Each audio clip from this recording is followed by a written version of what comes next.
제가 이제 3년 전에 이제 제 경험을 삼아서 이제 부동산 공법, 토지 투자를 위한 이제 부동산 공법이라는 책을 쓰고 작년에 이제 2016년, 2018년 한국 경제와 부동산 전망에 대한 책을 쓰고 이제 올해 후속편으로 2017년이 앞으로 10년을 좌우한다라는 이제 경제 관련 부동산 책을 썼습니다. 이 책을 쓴 이유는 한국 경제에 사실 부동산은 9%밖에 안 되죠. 금액과 총량면에서는 제법 있다라고 보지만 결국에는 전체 부동산의 어떤 규모에서 9%가 한국의 부동산을 이끌고 왔습니다. 이끌고 오고 또 그런 신념을 우리가 갖고 있다 보니까 부동산을 하면 돈을 벌고 투자를 하면 쉽게 얘기해서 부자가 될 수 있다라는 그런 신념이 80년대 이후에 지금까지 이제 자리를 잡고 있고 최근에 랠리까지 이어졌습니다. 근데 이제 세계 경제가 급변하고 있고 또 현재 지금 바뀌고 있는 상황에 위기 상황이 이제 점점 증가를 하고 있다가 보니까 이제 우리 그 부동산을 투자를 하고 부동산에 어떠한 인발부대에 있는 사람들 입장에서는 잘 시름도 크고 고민도 큽니다. 이제 그런 부분들이 이제 어떻게 풀어내야 될지가 이제 관건인데요.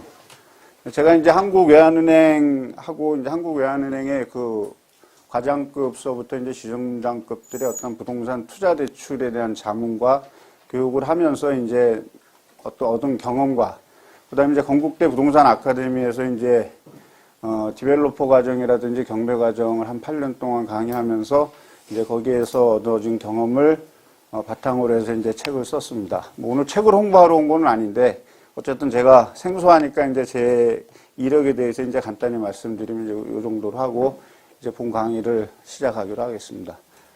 지금이 어떤 시대죠? 위기의 시대인가요? 불확실성의 시대인가요? 적극적으로 참여해 주시는 게 좋아요. 오늘 날이 따뜻해서 많이들 오신 것 같은데 와서 팔짱 끼고 입 다물고 있으면 여기 그냥 가셔도 돼. 왜냐하면 이 성인교육의 기본은요. 여기를 나가기 시작하면 싹 잊어버립니다. 그죠? 내가 여기서 한마디 떠든 게 내 지식이 되는 거예요. 그러니까 그거를 안 하고 와서 딱 가만히 있을 것 같으면 너 어떡하나 볼까 하면 제가 코미디언도 아니고 여기서 원맨쇼 해야 될 이유가 없죠. 그죠? 그러니까 좀 이왕이면 적극적으로 좀 참여를 해 주시는 게 좋습니다. 그래야 제가 안 하고 싶은 말도 하는 거지. 그죠? 예. 여러분한테 돈 되는 거 얘기할 것 같으면 제가 그걸 왜 해요? 제가 하지. 저 비즈니스맨인데. 그죠? 여러분한테 줄 이유가 없지. 뺏어가야 되는 거야. 자본주의는 한쪽 면에서는 약탈 경제입니다. 주는 경제가 아니죠. 또 한쪽 면에서는 자선의 경제이기도 하고. 그러니까 다시 한번 제가 모두에 말씀드렸습니다. 자, 지금 시대를 우리 무슨 시대라고 규정하고 있죠? 자, 불확실이라고 하고 있습니다. 무엇을 불확실이라고 합니까? 경제가 불확실하다? 제가 여쭤보는 거는 뭐가 불확실하냐 이것이. 불확실의 의미가. 우리는 왜 불확실하다고 하지? 그럼 이 불확실은 위기하고 같은 말일까요? 다른 말이죠. 그죠? 그러면 위기가 커요? 불확실이 커요? 예? 위기가 커요? 불확실이 커요? 예, 불확실이 크죠? 왜 큰가를 한번 알아야 우리가 시대 진단이 되죠. 제가 여기 앞에 계신 선생님하고 러시안 룰렛 게임을 합니다. 룰렛 게임 아시죠? 러시안 룰렛 게임 그 총에는 6발의 총알이 한 발의 총알이 들어있는데 6분의 1을 내가 맞으면 죽을 수 있다라는 선생님도 아시고 저도 아시는 지금 게임을 하고 있는 거예요. 재수 없으면 가위바위보 잘못하면 제가 첫 발에 죽을 수 있죠. 내가 죽을 수도 있구나. 근데 무엇을 알죠 지금? 시장에 대한 컨디션을 알고 있습니다. 그 시장에 대한 컨디션이 뭐냐면 6개 총구녕 중에 하나만 총알이 들어있다라는 시장을 여기 선생님도 알고 저도 알아요. 근데 우리는 기꺼이 지금 게임을 합니다. 한 방 쏴. 확률이 5분의 1로 줄어들죠. 또 한 방 쏴. 4분의 1로 줄어들죠. 또 한 방 쏴. 3분의 1로 줄어들죠. 또 한 방 쏴. 2분의 1로 줄어들죠. 마지막 남으면 어떻게? 죽어야 돼? 도망가야 돼? 조금 비겁하지만 도망가야지. 이게 자산 투자하는 사람들의 기본이야. 내가 죽으면 다음이 없잖아요. 그죠? 결국에 이 선생님하고 저하고 시장의 컨디션도 알고 내가 자발적으로 지금 걸어 들어갔습니다. 걸어 들어가는 거를 뭐라 그래? 위험을 즐기느냐? 위험 선호적인 투자냐? 하이 리스크 하이 리턴. 위험 중립적이냐? 그냥 내가 적당히 먹을래. 아니면 위험 깊이, 난 그 러시안 룰렛 게임 안 해. 그런 거 위험해서. 로 리스크 로 리턴. 그 중에 지금 우리 여기 계시는 분들은 임대업을 하니까 최소한 위험 중립적인 위치는 가지고 있죠. 그죠? 그러니까 우리는 무엇을 알아? 이 위기의 강도를 아는 거야. 크냐, 작냐, 아니면 이거를 회피해야 되느냐. 근데 불확실성은 똑같은 게임을 제가 합니다. 근데 총을 누가 줬냐면 이 선생님이 준 거야. 이 선생님이 저를 꼬시고 여기 있는 선생님을 꼬셔서 야, 너 한번 룰렛 게임 한번 해봐. 근데 총을 이 선생님이 우리한테 주면서 아무 얘기를 안 해줘요. 아무 얘기를 안 해주니까 그 총에 총알이 6알 들었는지, 1알 들었는지, 총알이 하나도 안 들었는지 내가 알아요, 몰라요? 모르는 상태에서 지금 우리 둘이 하고 있는 거야. 그럼 어떻게 될까요? 아까와 같은 상황에서 정반대적인 상황이 벌어질 수 있겠죠. 그리고 누구는 지금 즐기고 있는 거야? 총을 주신 분만 즐기고 있는가? 이걸 우리가 조금 더 크게 봐서 이분이 시장이고 우리가 투자자라면 어떤 현상이 생기겠습니까? 결국에 뭐냐면 내가 투자한 가치, 투자한 결과에 대해서 뿌연, 현실이 만들어지겠죠. 그걸 우리가 불확실성이라고 얘기하는 거예요. 자, 근데 우리는 지금 시대를 진단하기에 2017년은 무슨 시대다? 불확실성의 시대라고 얘기하잖아요. 자, 그럼 이 불확실성의 시대의 의미는 결국에 위기가 다 내포되어 있다는 거죠. 위기가 내포되어 있는 상황에서 우리의 만들어져 있는 현실은 뿌옇게 보이고 있는 상황이라는 겁니다. 그래서 이 뿌옇게 보이는 이 상황, 이 불확실성이 가지고 있는 팩트, 요소들을 분석해서 객관화시키는 거죠. 아, 이거는 이런 상황이야, 이거는 이런 상황이야, 이거는 이런 상황이야라는 객관화를 시키는 작업이 전망서를 쓰는 겁니다. 그러니까 이 전망서는 틀리는 게 기정사실이에요. 그렇지만 그 전망서를 봄으로 인해서 내가 무엇을 할 수 있냐면 팩트를 아는 거죠. 아, 현재 어떤 상황이 이루어지고 있구나. 어떤 상황이 만들어지고 있구나. 라는 거를 아는 겁니다. 자, 다시 한번 말을 바꿔서. 자, 이제 불확실성과 위기의 개념은 아셨죠? 그리고 여러분들 스스로 진단했고, 저 역시도 진단했습니다. 뭐라고? 지금은 불확실성의 시대라고. 자, 근데 이제 이런 상황에서 뉴스를 하나 접했습니다. 어떤 뉴스를 접했냐면, 브라질에 비가 많이 내렸대요. 그럼 어떻게 해야 될까? 자, 딱 답이 나왔잖아. 커피값이 오를 거니까 나는 무엇을 해야 돼? 네. 커피를 사야 돼? 그건 너무 원초적이죠. 우리 투자자잖아. 내가 커피 전문점을 하는 커피는 한 달 지나면 보관을 하면 산패돼서 맛이 없어요. 그죠? 그러니까 뭐를 사야 돼? 주식을 사야 되잖아. 그 책 제목이 뭐냐면 브라질에 비가 내리면 스타벅스 주식을 사라라는 책 이름이 있어요. 지금 제가 말씀드리는 건 이 불확실성에서 무엇을 해야 되냐면 선도가 무엇인가를 한번 알아봐야 돼. 선도적 행위, 예비적 투자 행위, 우리가 얘기하는 투자를 앞질러 간다라는 거. 자, 여러분들도 본능적으로 알고 계시는 의미가 뭐냐면, 자, 부동산 가격이 막 올라가는데 여러분 부동산 사면 부자 됩니까? 안 되지. 언제 사야 부자가 돼? 떨어질 때는 뭐야? 남들 안 살 때잖아. 남들 안 살 때 사서 언제 팔아야 돼? 남들 살 때 파는 거잖아. 그게 투자예요. 근데 부동산 가격이 계속 올라가서 분양가는 부산 같은 경우 212% 돌았으니까 2.12배가 돌았어. 당연히 부동산 가격이 올라가지. 그때 아파트에 투자한 사람들은 돈 벌었을까요? 깨구락지 되는 거, 쉽게 얘기해서. 여기 학교 강단이 아니니까 제가 좀 그냥 쉬운 말로 쓸게요. 자, 그러면 아까 말씀드렸지만 브라질에 비가 내리면 스타벅스 주식을 사라라는 얘기를 했습니다. 자, 그러면 브라질에 비가 내리면 스타벅스 커피값은 풍년이 될 것이고, 커피값은 풍년이 되니까 스타벅스에서 사들이는 커피 원두의 가격은 아주 가격이 떨어질 거죠. 그러니까 그렇다고 스타벅스에서 커피값을 낮추진 않을 겁니다. 그러니까 스타벅스 기업의 이윤 확대가 극대화가 될 것이고, 그 이윤 확대가 극대화가 될 것이기 때문에 그 극대화된 이윤의 주식 배당을 바라보고 투자를 하는 거죠. 근데 이 기간이 몇 개월 걸릴까요? 6개월밖에 안 걸리는 거야. 우리는 부동산 투자를 하면서 2년, 3년을 내다보고 투자를 해요. 그죠? 2년, 3년에 지금 어떻게 될지 모르는 거야. 근데 누구 말을 듣고 하는 거야? 사세요 말을 듣거나 언론을 듣거나 신문을 듣거나 뉴스를 보거나 이런 거를 듣고 한다라는 얘기죠. 근데 지금 제가 말씀드리는 거는 자 그렇게 해서 샀어. 그럼 이거는 올바른 투자자의 행위입니다. 근데 오늘 뉴스에 어떻게 나왔냐면 이제 내가 배워서 브라질에 비가 내렸을 때는 내가 스타벅스 주식을 사는 걸 알아. 근데 브라질에 가뭄이 들었으면 어떻게 할까? 그럼 팔아야 돼? 사지도 않았는데 뭘 팔아? 그죠? 자, 스타벅스 주식, 그러니까 브라질에 이제 비가 안 내려서 가뭄이 들었대요. 이 얘기는 뭐야? 브라질에 엄청난 커피 흉작이 예상돼 있겠죠. 그러면 커피 가격은 폭등을 할 거야. 원두 가격이 폭등을 하게 되면 스타벅스의 이윤은 최악이 될 겁니다. 그 최악이 돼서 주주한테 이익을 환원하지 못하면 스타벅스 대표이사는 경질될 거예요. 그러면 나는 이제 다시 나로 돌아와서 스타벅스에 브라질에 비가 내리지 않았다라는 얘기를 들었을 때 나는 무엇을 해야 될까요? 예? 아니 안 샀다니까. 자, 주식을 안 샀어. 주식은 안 샀으니까 주식 생각은 하지 마시고 내가 한번 무엇을 할까를 한번 생각해 보는 거예요. 우리 부동산 시장도 똑같고 자산 시장은 다 똑같이 흘러가는 거야. 그죠? 여러분들도 인식하고 있어. 그 인식의 틀을 한번 객관화 시켜보자는.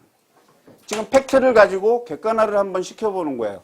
자, 그러면 브라질에 비가 내리지 않았다라는 얘기를 들으면 스타벅스는 기업이 생존하기 위해서 잽싸게 영업 전략을 바꿉니다. 그리고 우리가 평상시에 많이 들어 봄직한 무엇을 광고하기 시작하냐 하면 홍차를 광고하기 시작해요. 그리고 홍차의 장점을 자꾸 부각을 시켜서 신문 광고에도 내고 업장에 가서 홍차를 하나 시키면 1+1을 주고 뭐를 주고 막 이렇게 해서 영업 전략이 바꾼다는 거죠. 소비자는 단순하기 때문에. 그게 꼼빡 넘어가 갖고서 에이, 이제는 커피보다는 홍차를 먹어야 몸에 좋대. 이 얘기를 들으면서 서서히 마인드를 바꾼다라는 거죠. 결국에 부동산을 투자해 갖고 우리가 부자가 되고 무엇을 한다라는 거는 쉼이 없어야 된다라는 거죠. 제가 말씀드렸죠. 경기가 좋을 때, 경기가 나쁠 때. 기업은 생존하기 위해서 열심히 노력합니다. 결국에 부동산을 투자하는 사람들도 내가 열심히 경기가 좋을 때, 나쁠 때를 인식하고서 거기에 맞춰서 나가고 변화의 모습을 바꿔 나가야 됩니다. 변화의 모습을 바꿔나가는 이 부분이 우리가 이제 책을 보고 공부를 하고 이런 강의를 다니면서 듣는 이유죠. 주된 이유. 결국에 대한민국의 그 부자 보고서를 만들어내는 데는 하나은행하고 국민은행에서 부자 리포트라고 혹시 보셨죠? 그 보고서를 꼼꼼하게 읽어보시면 부자들이 가장 많이 투자하는 게 교육입니다.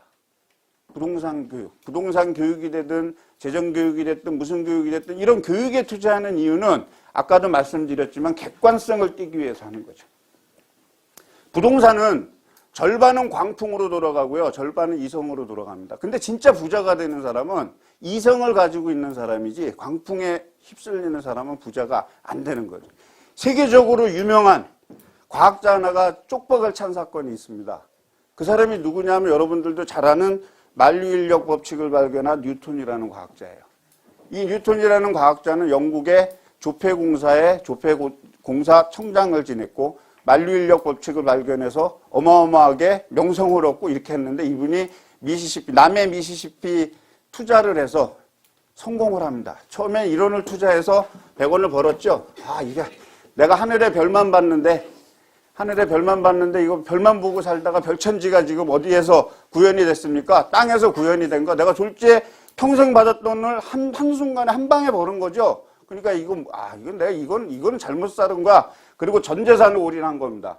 자기 재산까지 올인한 게 아니고 이웃집 사돈의 팔촌까지 다 올인해서 결과는 어떻게 됐을까요? 하루아침에 97%가 빠진 거예요. 결국에 그 회사가 사기 회사였는데 버블링이 된 거죠. 버블링이 돼서 그 회사가 망하고 이 주식이 징글징글하지 않겠습니까? 근데 자기 자존심도 있잖아요. 과학자라는 자존심, 영국 조폐공사 사장을 지냈다라는 이 자부심, 나름대로 경제학에 일가견이 있었던 이런 분이 자기는 자산시장을 떠나면서 한 말이 있습니다. 그 얘기가 뭐냐면 나는 인간의 광기를 계산할 수 있어도 천체의 운동을 계산할 수 있어도 인간의 광기는 계산할 수 없다. 결국에 우리 투자 시장의 절반은 광기로 돌아가는 겁니다. 이 광기가 나쁜 말이 아니고 무엇이냐 하면 결국에 이 광기라는 말이 투기행위라는 거죠. 이분이 이 뉴턴이라는 과학자가 가장 잘못한 게 뭐예요?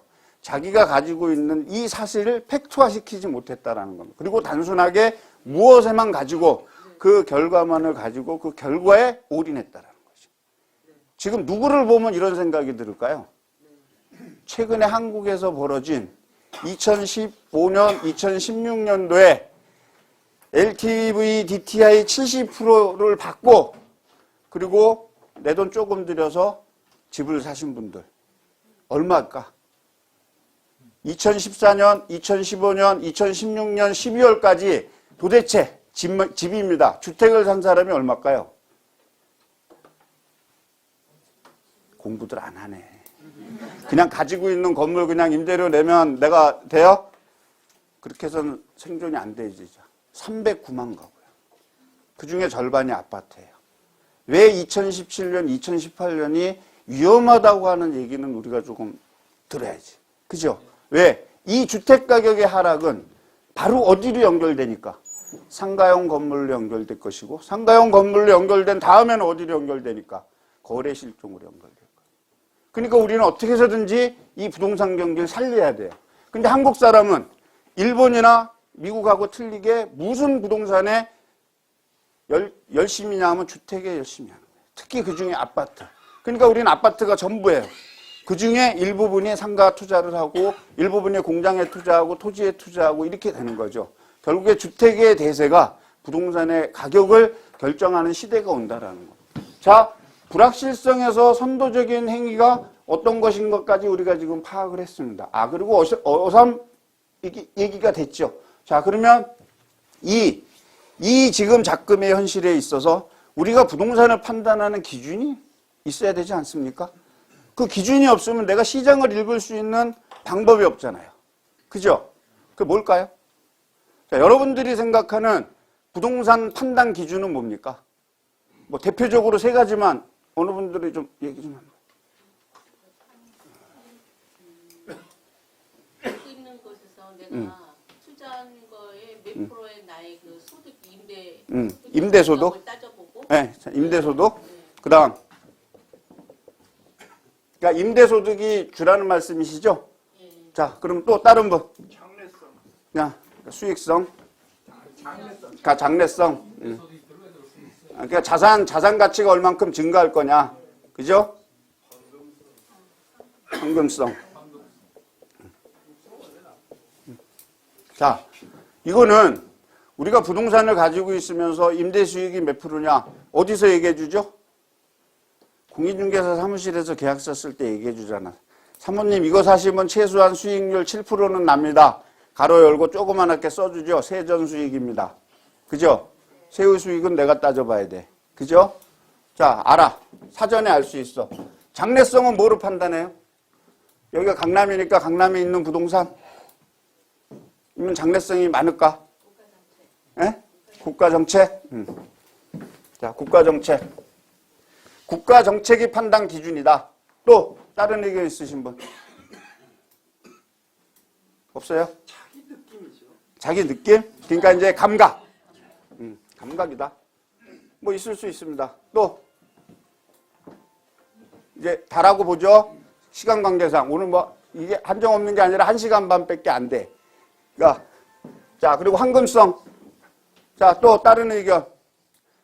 자, 지금 이제 그래도 대한민국에서 강남에 빌딩을 가지고 있고 상가 건물을 가지고 있고 강남에서 임대 사업을 한다 그러면 부동산에 대해서는 대한민국에서 그래도 난다긴다는 분들 아닙니까? 그죠? 가격 면에서도 그렇고 뭐 월세 받는 것도 그렇고 단가가 세. 가격도 세지. 왜? 강남에서 집 하나 현대아파트 하나 팔면은 저기 남양주시 가면 한 세 채 사잖아요. 그리고 한 10억 키핑해 놓으니까 룰루랄라하게 살 수 있단 말이지. 그리고 어쨌든 금액도 커. 자, 근데 여러분들이 지금 뭐 얘기 안 하셨겠지만 말씀하시는 부분이 자, 임대소득, 장래성, 황금성이 있는데 자, 2017년, 2018년은 임대소득이 증가할까요? 감소할까요? 한결같은 목소리로 얘기하셔. 그러면 여러분이 가지고 있는 이 장래성은 몇 년의 기준이야? 10년. 응? 10년? 자, 10년. 한 목소리로 나오시네. 역시 통해. 그럼 황금성은 팔아야 황금성이 생기는 거죠. 그죠? 임대소득은 황금성이 아니야. 팔아야 생기는 거야. 그지? 팔지 않으면 안 생기는 거야, 황금성은. 그러니까 논의할 필요가 없죠. 자, 막연하게 10년, 아마 뭔지는 몰라도 저는 감각이 정답이라고 생각해요. 그죠? 근데 내가 5년 후에 돈이 필요하면 어떡하지? 우리 애가 사업을 한대. 아빠가 하는 이 임대사업에서 임대료 받고 유지보수 해주고 관리하려니까 너무 힘들고 뭐 이거 하는 게 싫으니까 난 그거 팔아서 사업을 한다 그러면 어떻게? 팔려야지. 자, 투자를 잘하는 거는 잘 사는 걸까요? 잘 파는 걸까요? 자, 우리가 미래를 본다라는 거는 잘 팔기 위해서 보는 거야. 사는 시기는 여러분들이 이미 알잖아. 언제? 그래, 떨어질 때. 이제 떨어지니까 지금은 사는 시기야, 파는 시기야? 사는 시기지. 그럼 나는 뭐를 갖고 있어야 돼? 답은 다 나온 거야. 내가 지금 1, 2년 동안 현금을 가지고 있다가 부동산 가격이 떨어지고 내가 찍고 있는 지역에서 내가 원하는 가격에 사면 가장 잘 샀어. 근데 언제 팔 거야?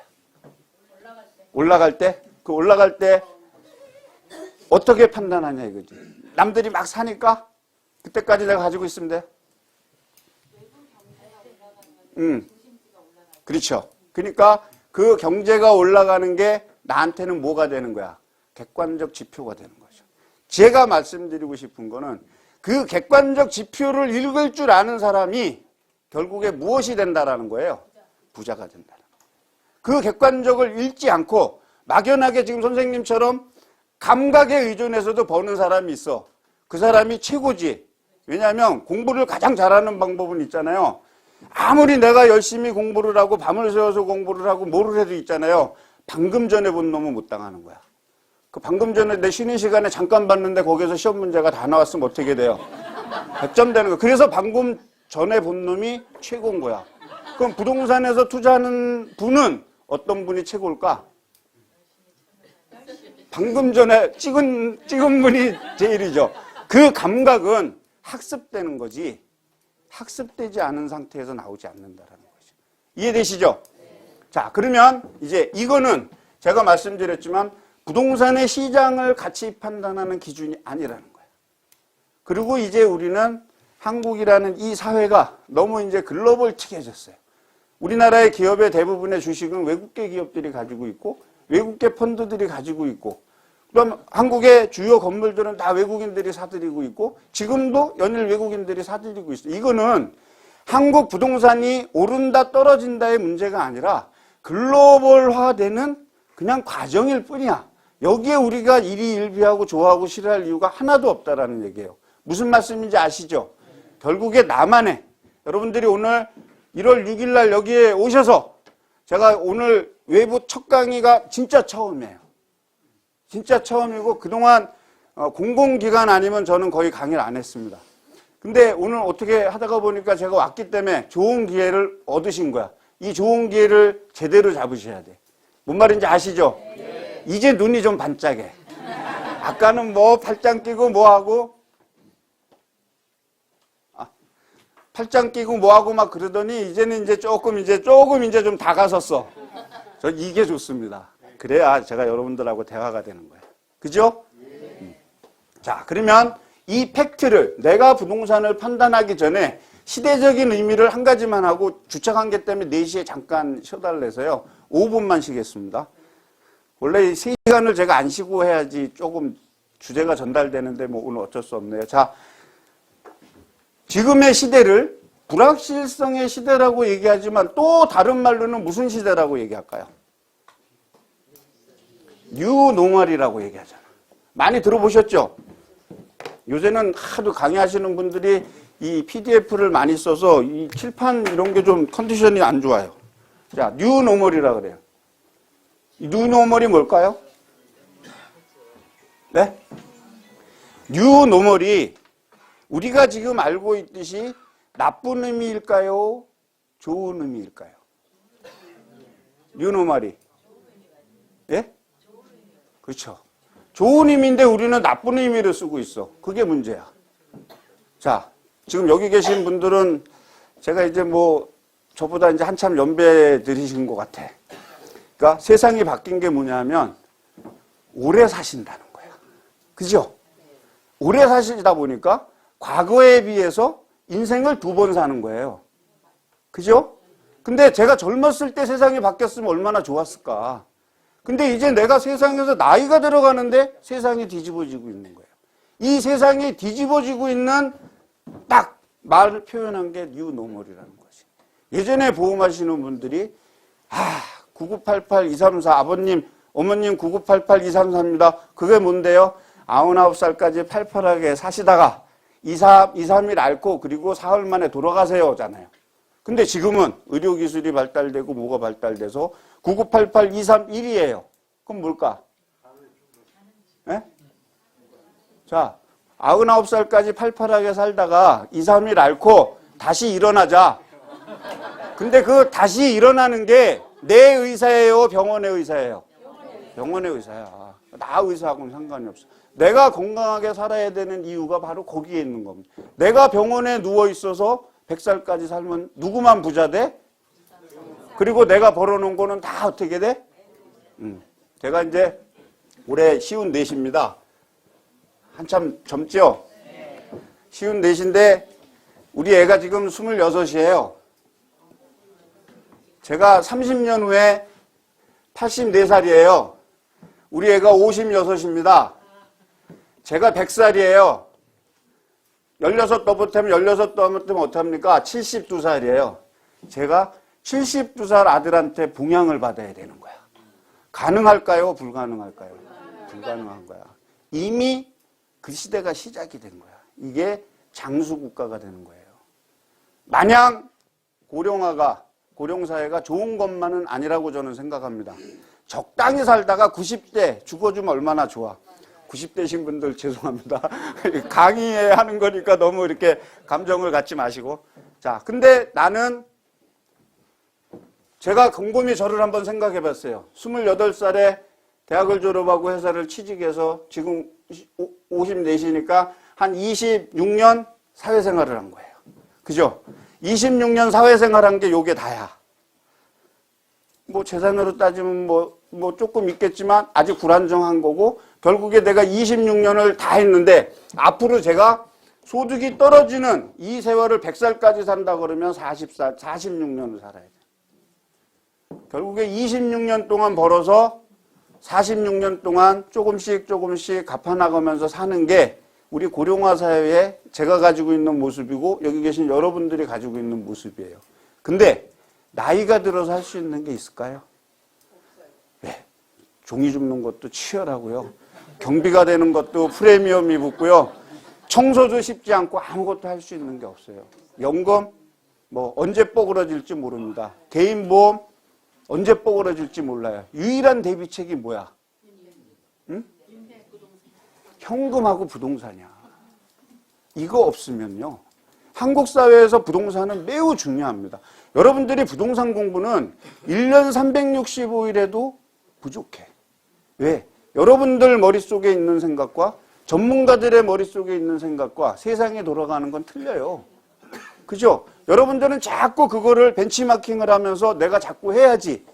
이걸 만들어내지 못한다 그러면 결국에 내가 가지고 있는 소득을 가지고서는 살 수 없는 시대가 고령화 사회인데 이 고령화 사회에 우리나라의 인구 구조가 지금 이렇게 돼 있는 거예요. 여기가 누굴까? 여기가 접니다. 그리고 여기가 여러분들인 것 같아. 제일 복받은 세대야. 저희가 제일 기분 나쁜 세대고 자식한테 버리고 부모한테 의무를 다하는 세대. 지금 베이비 부모들. 베이비 부모 우에 여분들은 그나마 모든 거를 가지고 있는데 우리 애들은 어떨까요? 아니야. 최근에 70년대 이후에 현재까지 태어나야 할 아이들이 안 태어난 애들이 870만 명입니다. 결국에 뭐냐? 870만 명의 인구가 줄었다라는 얘기죠. 이 870만 명의 인구가 줄음으로 인해서 이렇게 기형구조가 된 거예요. 저희 때는 뭐 3남매, 5남매, 6남매 이거는 거의 기정사실이었는데 지금 우리 젊은 세대들이 3남매, 4남매라고 그러면 어떻게 되죠? 우리가 뭐 보듯이 봅니까? 오, 그거 어떻게 키워? 하고 우려를 갖고 봐요. 이 뉴노멀이라는 걸 제가 말씀드린 이유가, 자, 이때 저희가 크던 이 시절의 TV 광고는요, 전부 왕구용품, 베비라, 아가방, 아프리카, 뭐 아이 젖병, 애들 장난감, 이게 도배를 했어요. 아주 여기 계신 어머니들은 많이 아실 거야. 그죠? 지금 그 TV 광고 나오나요? 안 나오죠. 우리 시대에 그거 된 거야. 그럼 우리 이 시대에 대한 지금 광고들은 지금 거의 없어졌지. 그것만 없어진 게 아니라 기업 자체가 다 없어졌어요. 없어지고 그 기업들은 대부분이 무엇을 해? 페이퍼 컴퍼니만 가지고 있고 중국이나 이쪽에 전부 OEM으로 수출해 수입해 갖고서 가져와 갖고서 판매를 한다라는 거죠. 공장이 없어요. 그죠? 근데 내년에 올해 무엇을 한대? 저기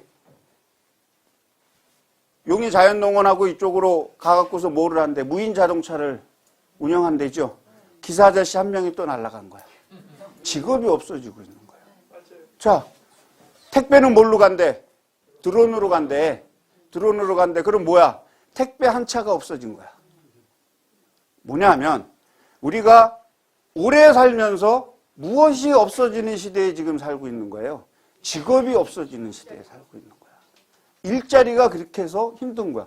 저희 다닐 때 100만 명의 대학생이 다녔는데도 다 취업했어. 왜? 한국 경제가 고도로 성장했으니까. 근데 지금은 대학생들이 60만, 70만도 안 돼. 근데 왜 취직을 못 할까? 제가 지금 말씀드린 사유로 직업이 다 없어진 거예요. 그리고 앞으로는 그 직업이 더 없어질 거야. 그리고 자, 지금은 드론이 화물만 움직이잖아요. 거기다 인공지능 AI 하나 딱 박으면 어떻게 될까? 이제 하늘을 날아다니는데 내가 무엇을 배우지 않아도 비행 조종 기술을 배우지 않아도 뭐만 있으면 요거만 있으면 무엇으로 날아다닐 수 있다. 드론으로 날아다닐 수 있다. 이제 드론에 누가 탈 수 있는 시대로 가고 있다는 거예요. 사람이 탈 수 있는 시대. 그래서 작년에 우리나라에서 무엇을 합법화했냐면 드론 택배를 합법화했습니다. 이제 택배는 드론의 시대가 열리는 거야. 정부의 엇박자가 난 거예요. 뭐냐면 그전에는 일자리 창출을 위해서 이 택배업 진화를 위해서 엄청나게 권장을 해서 많은 아저씨들이 트럭 사고 뭐 사고 해갖고서 택배업에 뛰어들었는데 다 뛰어들어갖고 이제 시장이 포화 상태가 되니까 이젠 정부에서 뭐를 한다라는 거야? 드론을 한다라는. 그럼 그 차 어떻게 해? 파는 것까진 괜찮은데 그 집에 생계가 끊어진 거예요. 우리 사회가 점점 힘들어지는 단적을 얘기한 게 무엇 때문에 그렇다? 이 뉴노멀 때문에 그렇다. 그러니까 우리가 이 뉴노멀을 받아들일 줄 알아야 된다는 거예요. 제가 아까 강의 모두에 말씀드렸죠. 이 뉴노멀은 분명히 좋은 의미라고 얘기했어요. 근데 우리는 이 시대의 변화를 따라가야 돼.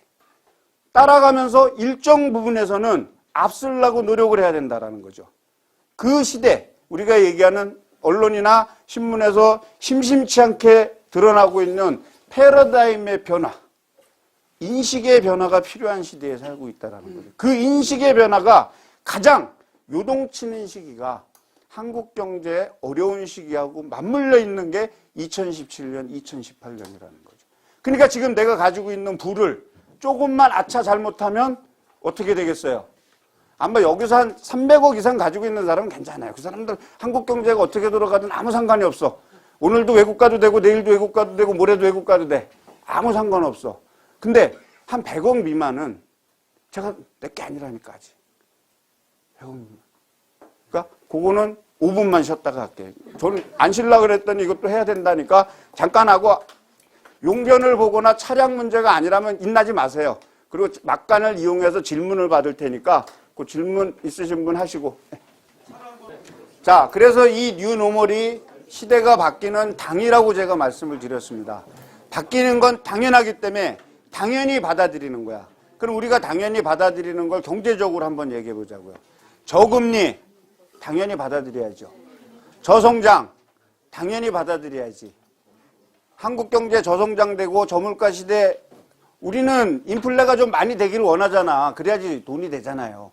근데 저금리, 저성장은 기본이 된 거야. 근데 그게 이상한 현상이 아니라 지극히 정상이라고 받아들여야 지금 시장이 보이는 거예요. 그거를 못 받아들이고 내가 과거에 연연하면 지금 강남 부동산 가격은 3배가 뛰어야 돼. 안 그래요? 옛날에 잠실 일간지서부터 개발할 때 이거 뭐 장미 아파트 이거 얼마 했어요? 지금 아파트 가격이 얼마야? 3억도 안 하던 거 2억 3억 하던 게 지금 10억 12억 하잖아요. 그죠? 그럼 이만큼 지금도 더 올라가 줘야 돼. 고금리 고성장의 시대로 바뀌어야 되는데 그거는 요원하다라고 보는 거예요, 우리가. 그러니까 그 바뀐 사실을 받아들이게 되면 저성장 시대, 저금리 시대에 내가 무엇을 이 시장을 받아들일 준비가 돼 있으니까 불만이 없는 거야. 사람이 불만이 많으면요, 안 보여. 그잖아요. 막 열받아갖고서 부부싸움을 하는데 열받아갖고서 해봐. 그러면 말이 이어져요? 안 이어지지. 그러니까 남자들은 안 이어지니까 예전 같으면 뭐 하는 거야? TV 부시거나 한번 이렇게 되는 거예요. 왜? 마음이 바빠지니까. 감정이 쌓이니까. 반드시 받아들여야 된다라는 거야. 그럼 이 뉴노멀 시대를 받아들여야 되는데 그게 불과 몇 년도 안 됐는데 또 지금 바뀌고 있는 상황이에요. 누구에 의해서? 미국에 의해서. 그러니까 이게 시대가 너무 빨리 움직여지는구나 라고 이제 생각을 해야죠. 그죠? 자, 이 상황에서 새로운 판단 기준이 있어야 된다라는 거예요. 그리고 아까도 제가 말씀드렸지만 한국 경제는 글로벌화돼 있고 그리고 소규모 개방경제 국가이기 때문에 외국에 의존하는 힘이 점점 더 많아지는 거예요. 목소리 들리죠?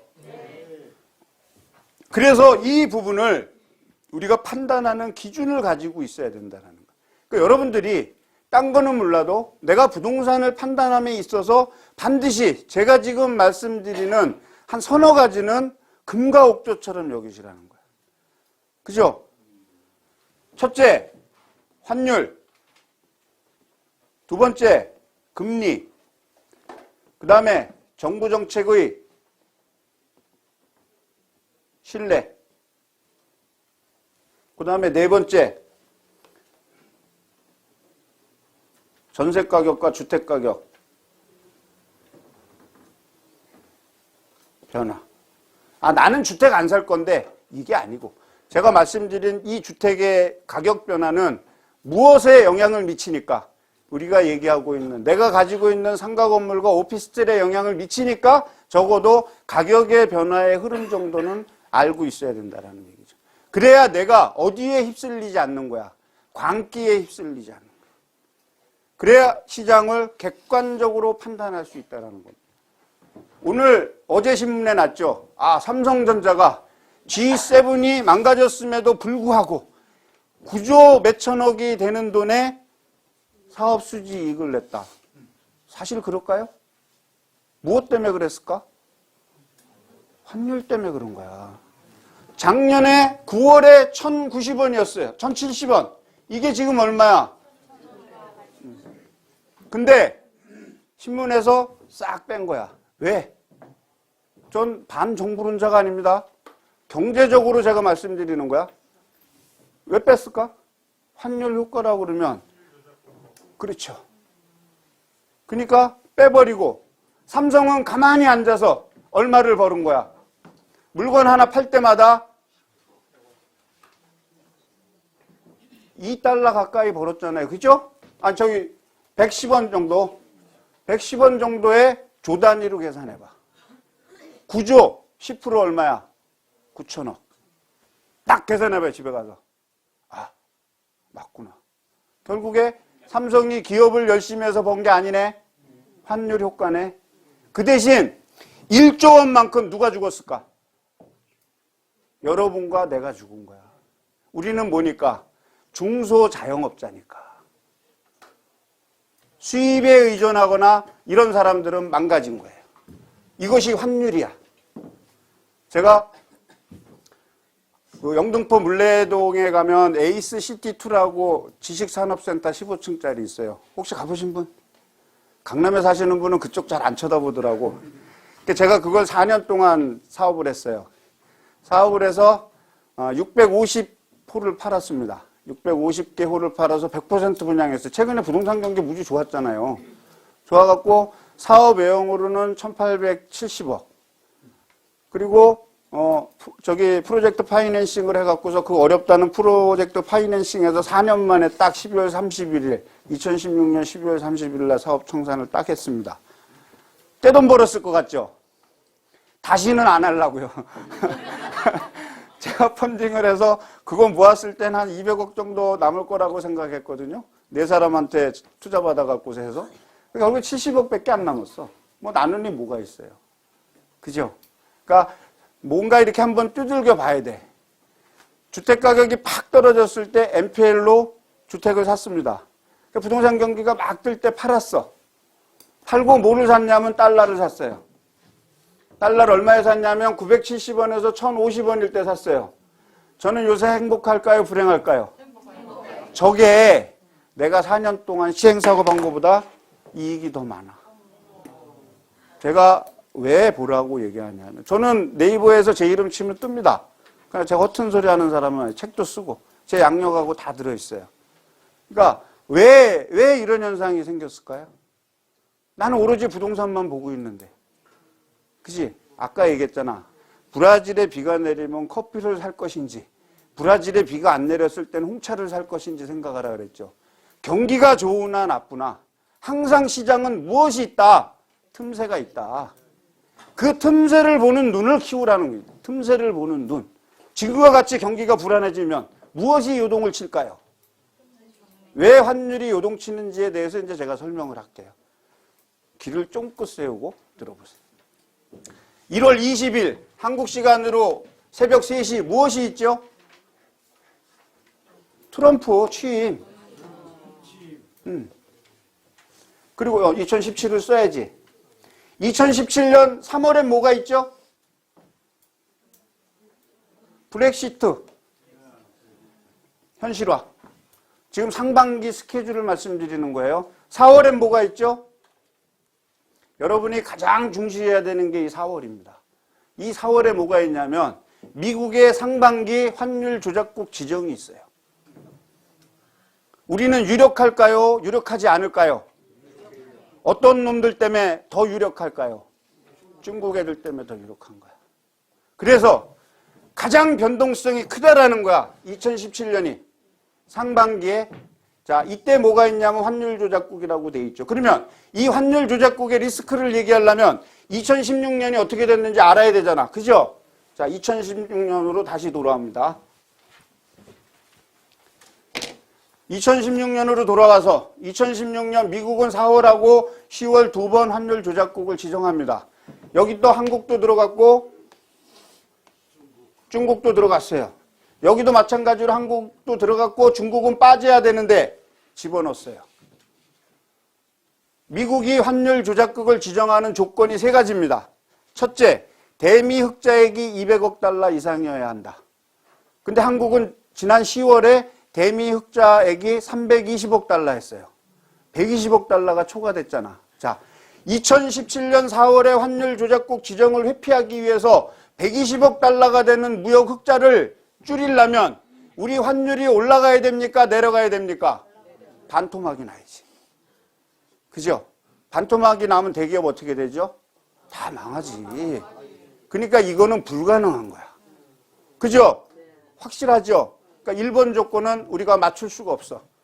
그 다음에 두 번째 조건은 뭐냐면 우리 무역 흑자액이 GDP의 3% 이내여야 돼.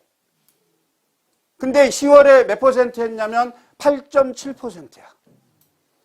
그러면 아까도 1번 조건도 맞추기도 어렵지만 2번 조건은 더 맞추기가 어렵겠죠. 그죠? 1번도 안 돼, 2번도 안 돼. 그리고 세 번째가 뭐냐 하면 정부 개입이야. 정부 개입이 시장 총량의 3%를 넘어가면 안 되는 거예요. 3%가 넘어가면 안 되는데 지난번에 4월 달에는 1.8%였어요. 1.8% 했다가 이번 10월 달에는 마이너스 0.8%가 된 거야. 그러니까 아직 이 조건은 여유가 있어. 여유가 있는데 환율이 요동을 치면 어떻게 될까? 정부가 개입을 해야 될까요? 말아야 될까요? 개입하면 우리는 뭐가 되는데? 환율 조작국이 되잖아. 그러니까 정부가 개입을 하겠어요? 못 하겠어요? 못 하지. 그러면 자산 가격은 어떻게 될까? 자, 우리 다시 한번 생각해서.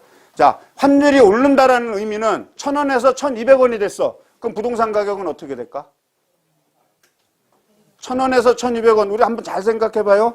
자, 작년 2016년 9월이야. 그리고 이 1,180원은 2017년 1월 6일이에요. 뭐 1,187원에서 1,190원 정도 왔다 갔다 하는 거니까 당일 폭이니까 대충 이 언저리에 있다라고 보면 1년 사이에 110원 정도가 올랐어요. 그 환율이 오르는 상황에서 우리는 어떻게 됐지? 부동산 가격이 절반은 올라가고, 정확하게 얘기해야지.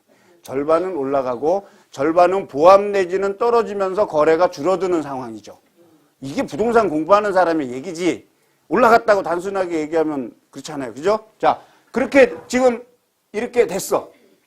근데 이게 다시 1,180원에서 1,000원으로 되면 어떻게 될까요?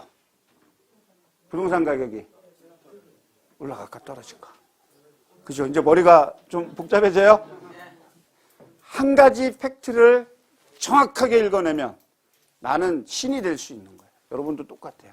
지금까지는 생각을 안 한 거야. 근데 제가 있지, 뉴노멀 시대이기 때문에 내가 부동산을 판단할 수 있는 기준, 그리고 한국은 수출을 해야 먹고 사는 국가이기 때문에 환율이 그 어느 것보다도 중요하다. 그 환율은 네이버에 치면 딱 나오죠. 그러니까 매일매일 체크하는 그런 버릇을 좀 키우시라는 거예요.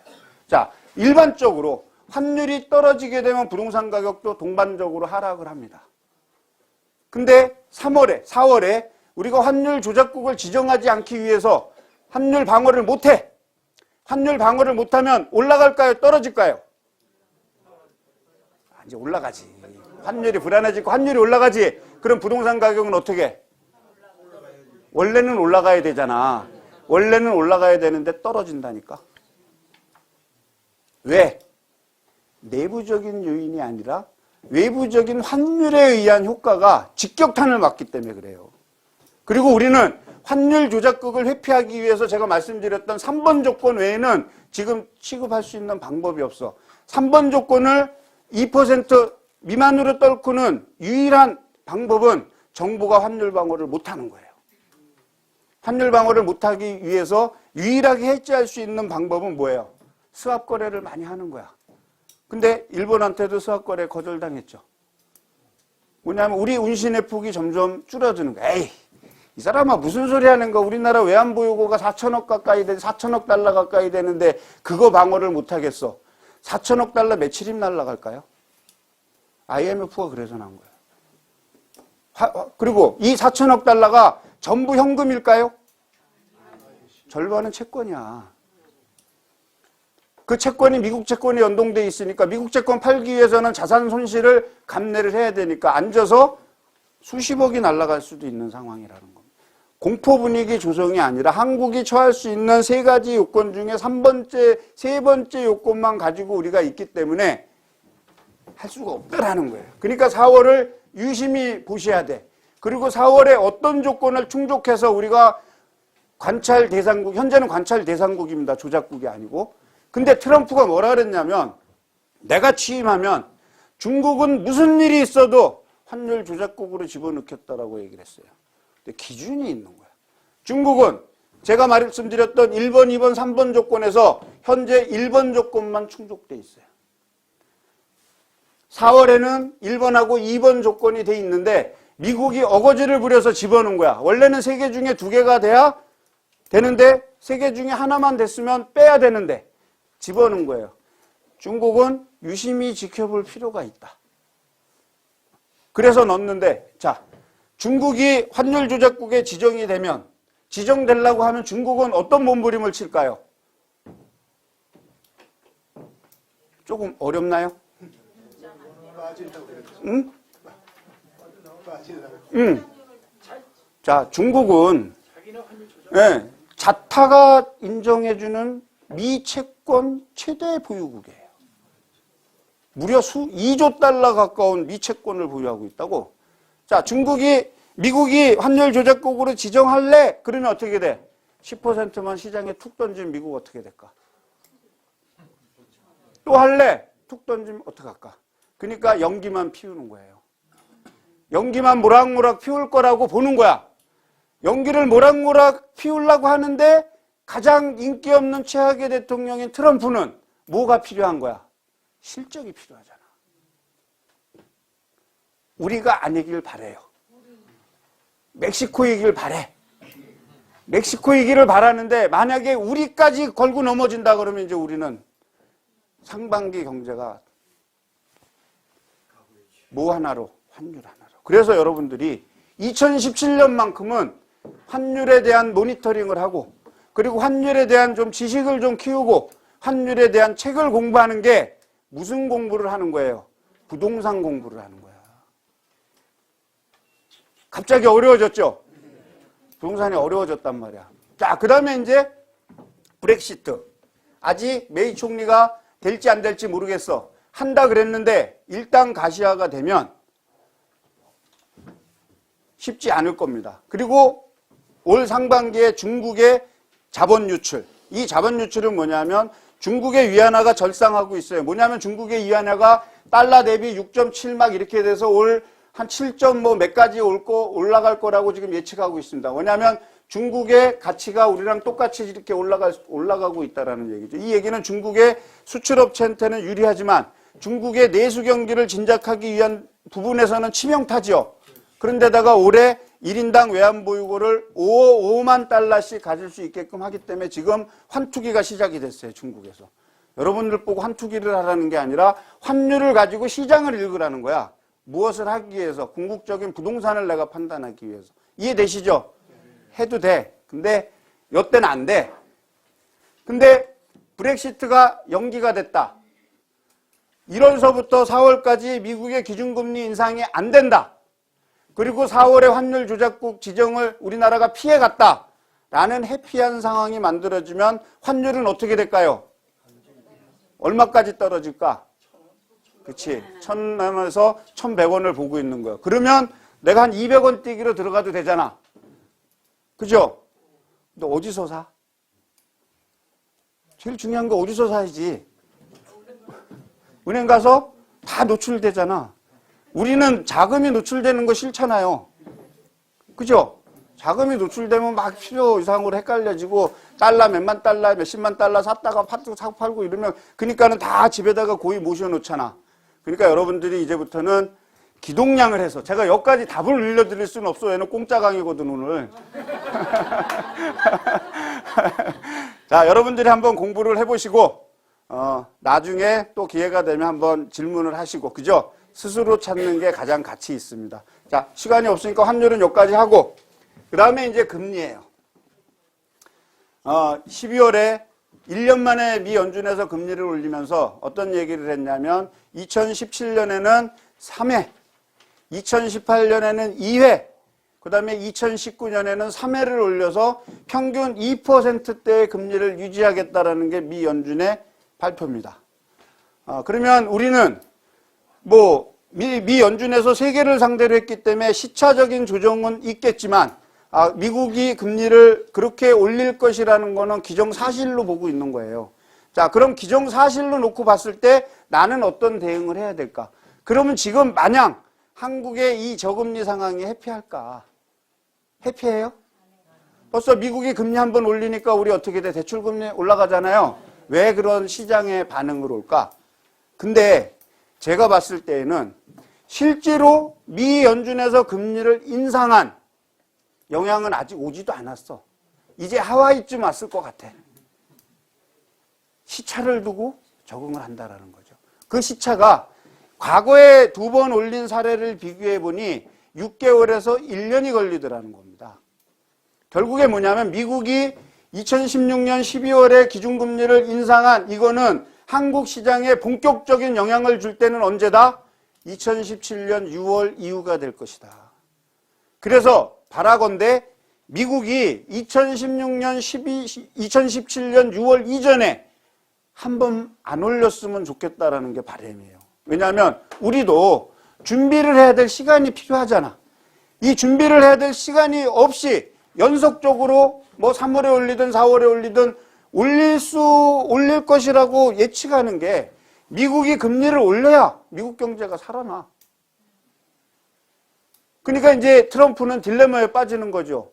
가뜩이나 인기도 없는데 그래도 러스트벨트만큼은 살려야 되겠다라고 의지가 강하다 그러면 어쩔 수 없어요. 이 워낙 무식한 사람이라 지금 연준을 감사하겠다라고 회계감사국에서 감사하겠다라는 거예요. 전례 없는 지금 이 사건이 벌어지는 거야. 미국 그 FRB의 은행의 역사를 하면 도저히 그런 말을 할 수가 없거든. 역대 대통령들의 재정정책이 실패하는 이유가 미 연준은행이 정부보다 강하기 때문에 그렇거든요. 지금 그거를 감사하겠다라는 거지. 그러니까 충돌은 불을 보듯이 뻔하다라는 건데 우리는 이제는 강 건너 불구경하듯이 보고만 있어서는 안 된다라는 거예요. 그 얘기는 뭐냐면 한국 경제가 상당히 쪼그라들 수 있다라는 겁니다. 쪼그라들면 내가 가지고 있는 부동산 어떻게 돼?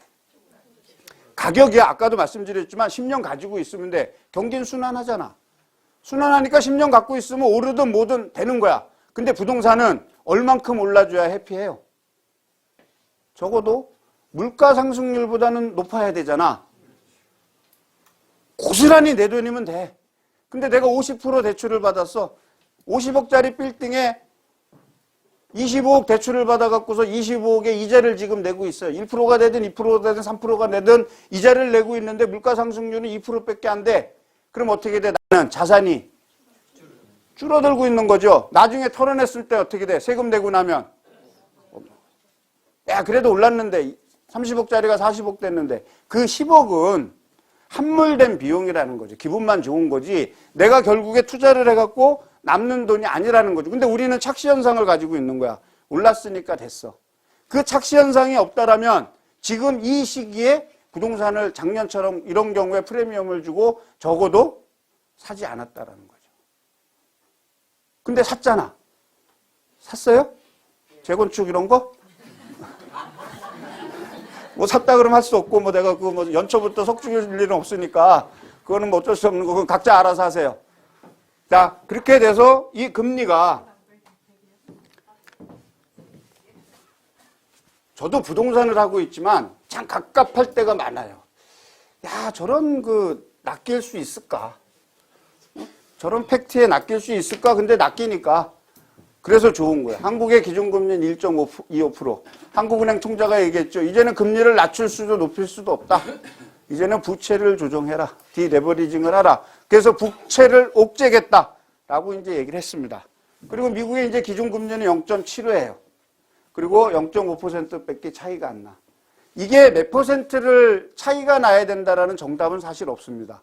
우리가 더 높을 수도 있고요. 그러면 자금들이 유입되겠지. 캐리 트레이딩 돼서. 우리가 낮으면 우리 시장에 있는 돈들이 미국으로 빠져나갈 수 있기 때문에 이 금리가 뭐 꼭 몇 퍼센트 이렇게 갭이 나야 된다. 이 차이는 없지만 어쨌든 아까도 말씀드렸지만 기대 심리로 인해서 현재까지 영향을 받은 거예요. 우리가 부동산을 투자하는 주된 이유 중에 하나가 오를 것이야. 그죠? 근데 내가 오를 것이야 라는 객관적인 기준을 가지고 있으면 괜찮은데 막연하게 옆에 사람한테 얘기 들어서 오를 것이야. 오를 것이기 때문에 내가 살 것이고 내가 사면 나보다 더 비싼 사람한테 팔 수 있을 것이야 라는 긍정적인 생각을 가지고 투자하는 거야. 이걸 우리가 좋은 말로 얘기하면 기대심리라고 얘기하는 거예요. 사실 대한민국에서 일어나는 부동산의 투자 행위는 여기에서 일어나는 거예요. 기대심리 때문에. 물가가 오를 것이야. 근데 물가가 오르는 것만큼 그 이상으로 내 부동산 가격이 올라줄 거야. 사실 그랬거든요. 한국이 고도성장 국가로 있었을 때 그랬다라는 거지. 근데 지금은 2%대 성장을 하기 때문에 금리나 물가 상승이나 무엇이나 부동산이 오르는 거나 유사해지는 거예요. 자, 이런 기대 심리가 아니고 이제 실질적인 시장에 영향을 받았을 때 우리 부동산 가격은 어떻게 될 것인가가 앞으로 문제고 이 문제는 금리의 변화를 봐야 된다. 나는 이런 거 머리 아프니까 관심 없고 그냥 내가 애들한테 물려줄 거야 하고서 이제 물려주면 돼. 그죠? 강남은 될 거라고 봐요. 강남은 될 거라고 보는데 우리 딸이 남자를 하나 새겨 갖고서 왔어요. 저 이제 부동산을 조금 안다고 얘기하잖아. 근데 우리 딸이 아빠 나 결혼하려고 했다. 부모님 뭐 하시냐 그랬더니 부동산 임대업 하시는데요. 어디서 하는데 그랬더니 을지로하고 태교로 중간에서 한대. 그럼 제가 우리 딸을 시집을 보내야 될까요? 말아야 될까요? 네? 자, 한번 생각해봐. 제가 했잖아. 부동산이라고 다 오르면 얼마나 좋아. 그죠? 근데 앞으로는 보유세가 막강해질 것 같아요. 올해 취등록세라든지 양도세는 떨어지고 부동산 거래가 실종이 되면 이제는 경기부양으로 한계가 왔기 때문에 이제는 뭐예요? 세를 낮춰줄 수밖에 없어. 그 세는 뭐야? 거래를 활성화시키기 위해서는 양도세를 낮춰야 되잖아. 그리고 그걸 사는 사람한테 취등록세를 낮춰줘야지. 그 대신 뭐는 강화하겠어? 보유세인 재산세는 강화할 거란 얘기죠. 근데 우리 딸이 그 시아버지한테 그 부동산을 물려받으려면 한 30년은 있어야 되잖아. 가서 30년 동안 이거를 한 다음에 그 고작 건물 받았는데 상속세로 다 나가면 뭐 있을까? 네, 여기 강남 저기 어디 테헤란로 하면 내 이해하겠어. 그럼 뭐 내가 나서서라도 시키지. 근데 아까 제가 얘기했잖아. 어디라고? 을지로. 예전에요. 을지로에 세운상가가 있고 청계천이 있을 때에는 어마어마한 사람이 몰려왔습니다. 외국 사람이 봤을 때 거기가 벼룩시장이야.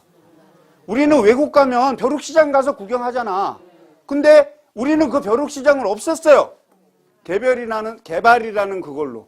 자, 그래서 청계천이 있고 을지로가 있고 태계로가 있어. 꼭 그렇다는 거야. 강의를 하기 위한 부동산의 마인드를 심어주기 위해서 예를 드니까 또 가서 잃으면 안 돼요. 자, 근데 여기를 전부 몰라. 개천으로 팠잖아. 물이 흘러가게 했어. 여러분들 가서 내가 저기 시청 앞서부터 청계천 저 끝에까지 마장동까지 쭉 걸어와서 기분은 좋아. 근데 어디 갈 데 있습니까? 저녁에 들릴 만한 데 있어요? 그럼 여기 사람들은 뭘로 장사해서 먹고 살아? 똑같은 임대료를 내고 점심 한 끼 팔아먹는 거야. 그리고 저녁은 어디로 가? 다 명동으로 가잖아. 그러니까 전체가 어떻게 돼? 컴컴해. 컴컴한 도시를 우리가 죽은 도시라고 얘기하는 거예요. 죽은 도시에 부동산 가격이 오를까 안 오를까? 근데 뭐는 따박따박 올라가? 공시가격하고 임대료는 따박따박 올라가잖아. 공실이 생기기 시작해. 그러니까 지금 태계로 혹시 지나가다가 한번 보세요. 다 임대 붙어 있어. 내가 그 건물주라면 어떤 기분이 들겠어? 근데 자산 가치는 어떻게 돼? 뭐 1,000억, 2,000억 막 그래. 그러니까 우리 딸이 고생할 거를 염려해서 이 아빠는 딸을 너무 사랑해서 저는 끝까지 결사 반대입니다. 가지 마라. 차라리 공무원한테 시집 가라. 근데 이제 반대로 우리 아들이 저 명동 그 중국집 중국 대사관 앞에 그 중국집에 요만한 한 8평 정도 되는 가게 하나를 가지고 있는 그 딸내미 아가씨를 새겨 갖고 온 거예요. 그러니까 나 결혼하고 싶다고. 그래서 그러면 저기 아버님 뭐 하시나 그랬더니 우리 아버지는 그냥 저기 명동에서 저기 6평, 7평짜리 그 가게 임대료를 주고 있습니다. 그게 제가 시아버지 될 사람이 며느리한테 그럼 아버지 얼마 버시나 창피하게 물어봅니까? 그게 또 어른으로서 질이 떨어지잖아. 그 얘기를 딱 듣는 순간 제 머릿속은 어떻게 했습니까? 별이 번쩍하는 거야. 무조건 잡아야지. 왜? 거기는 건물이 노후돼 있잖아. 노후돼 있으니까 언젠가는 뭐를 할 거야? 재개발을 하지. 그 재개발을 했을 때 그 값어치가 어떻겠어요? 그리고 6평, 7평은 있잖아. 눈에 보이지 않는 딱지잖아. 우리가 저런 거 잡으려고 평생 공부하는 거거든요. 그렇잖아. 그리고 임대료가 2천만 원씩 나와. 요새는 저기 처갓집 가서 살잖아. 아들이 다 남의 새끼란 말이에요. 가서 살아라 이거지. 그 대신 나한테 어떻게 용돈만 구자로 딱딱 찍어서 보내라 이거야. 내가 그거 개입할 임대료 빵빵하게 받아먹고 그 다음에 뭐까지? 재건축까지 예비되어 있으니까 우리 아들 노후는 어떻게 돼요? 그리고 나는 100세까지 어떻게? 즐겁게 사는 거야. 아들이 해피하면 나도 해피해. 그죠? 우리가 부동산을 바라보는 시각을 좀 바꾸라고 제가 우스갯소리로 말씀을 드린 거야. 지금은 번화한 지역이고 지금은 진짜 모든 게 다 이루어질 수 있는 지역이죠. 근데 앞으로 5년 후에 10년 후에 죽을 수 있다라는 거야. 우리가 어렸을 때 한번 잘 생각해 보세요. 강남은 없었잖아. 맨날 저기 그 종로 2가에 있는 세시봉 뭐 이런 데 갔잖아요. 그 뭐 저기 명동에 있는 그 뭐 우산 뭐 쉘브르 우산 뭐 이런 데 가서 놀고 음악다방 무겐 뭐 이런 데 가서 종로, 명동, 을지로 이쪽이 다 전부였어, 우리 인생이. 거기 안 나가면 젊은 애들이 아니었죠. 지금은 어떻게 젊은 애들이 홍대도 가고 건대도 가고 어디도 가지만 예전하고는 많이 틀리다라는 거죠. 그러니까 우리가 그 상황을 제대로 인식한다라면 무엇을 신뢰를 할 수 있느냐 없느냐가 문제가 나옵니다. 많은 분들이 오해를 하고 있어. 오해를 하고 있는 게 뭐냐면 오세훈이는 무조건 재개발과 재건축을 지지해서 뉴타운을 만들었는데 박원순 들어와가지고 재개발 재건축을 다 망가뜨렸다. 팩트야. 근데 사실이에요? 경제적으로? 근데 여러분들은 그 얘기를 하기 전에 조례가 어떻게 바뀌었는지는 안 봤잖아.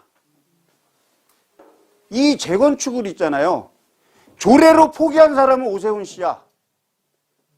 2014년 2월 21일 조례에 재건축 없애고 그 다음에 뭘 없앤다? 단독주택 재개발 없앤다. 조례로 명문화시킨 사람이 그 다음에 뭐 밥그릇 갖고 반대해가지고 그 다음에 된 거예요. 우리가 얘기하는 건 뭐냐면 제가 말씀드리잖아. 우리는 정치에 관심 없어요. 제가 뭐 아무리 여기서 목청 높여서 떠들어봐야 뭐 저한테 표를 하나 줄 겁니까? 제가 국회의원 나갈 겁니까? 의미 없지. 우리는 경제적 동물이니까 내가 가지고 있는 본분에서 열심히 하면 돼. 뭐? 결국에 뭐냐면 이명박 대통령의 무리한 뉴타운 지정은 시장을 없애버린 거예요. 여러분들이 가지고 있는 건물과 유사한 건물이 매일 건물이 생겨난다라면 여러분들의 부동산 가격이 오르겠습니까? 떨어지겠습니까? 떨어지지. 근데 그거를 서울 시내 전역에 26개 사업장을 만드는 거야.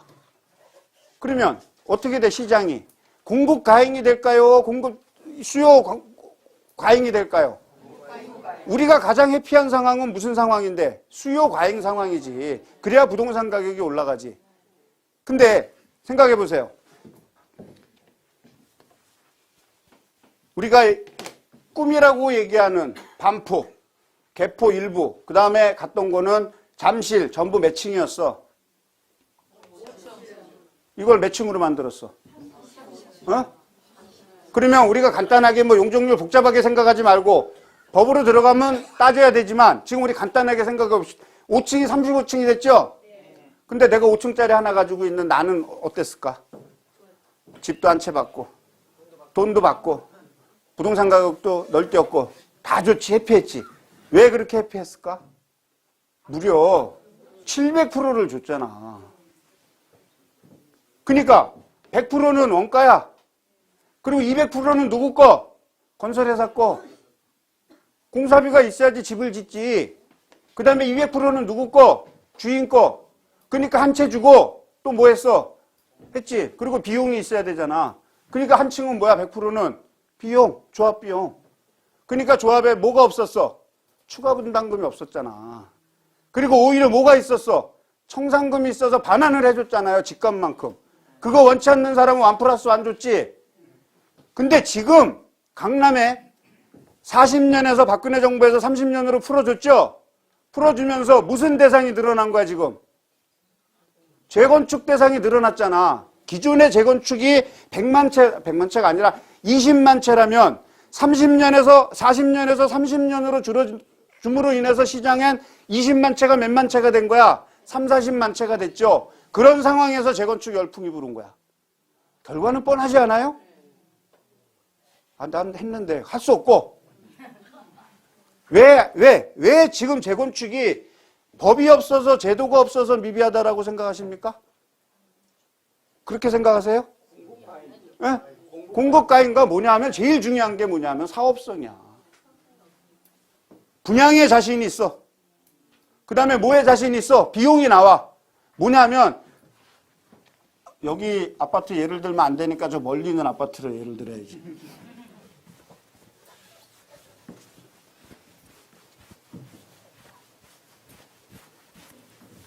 제대로 알면 시장에 보인다는 얘기를 하는 겁니다. 자, 지금 아파트가 있지 12층짜리야. 그 다음에 또 층짜리야? 15층짜리야. 아직 20층짜리도 일부 대상이 있을 수도 있어. 이거 몇 층 만들겠다는 거야? 35층? 15층짜리 몇 층 만들겠다는 거야? 20층짜리라고 쳐. 이거 몇 층 만들겠다는 거야? 자, 12층짜리 35층 만들면 어떻게 될까? 몇 프로야? 그냥 내가 선심 쓸게요. 300%. 조합이 얼마 써야 돼? 건설회사가 이거 다 가져가도 있지? 안 나와. 네, 그러면 이 가격이 내가 9억에 샀어. 한 12억에 샀어. 이게 얼마가 돼야지 나는 번전 찾을까?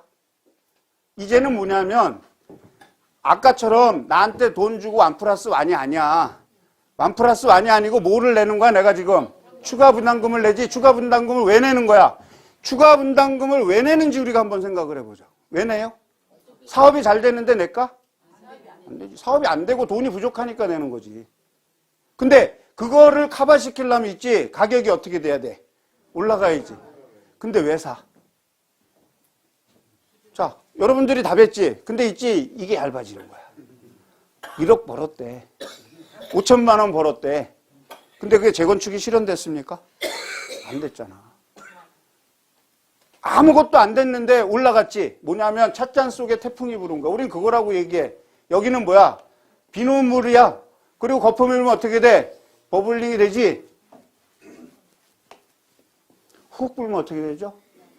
이것만 날아간 괜찮아. 근데 이거를 만들기 위해 들어간 수분과 비눗방울이 있으니까 어떻게 돼?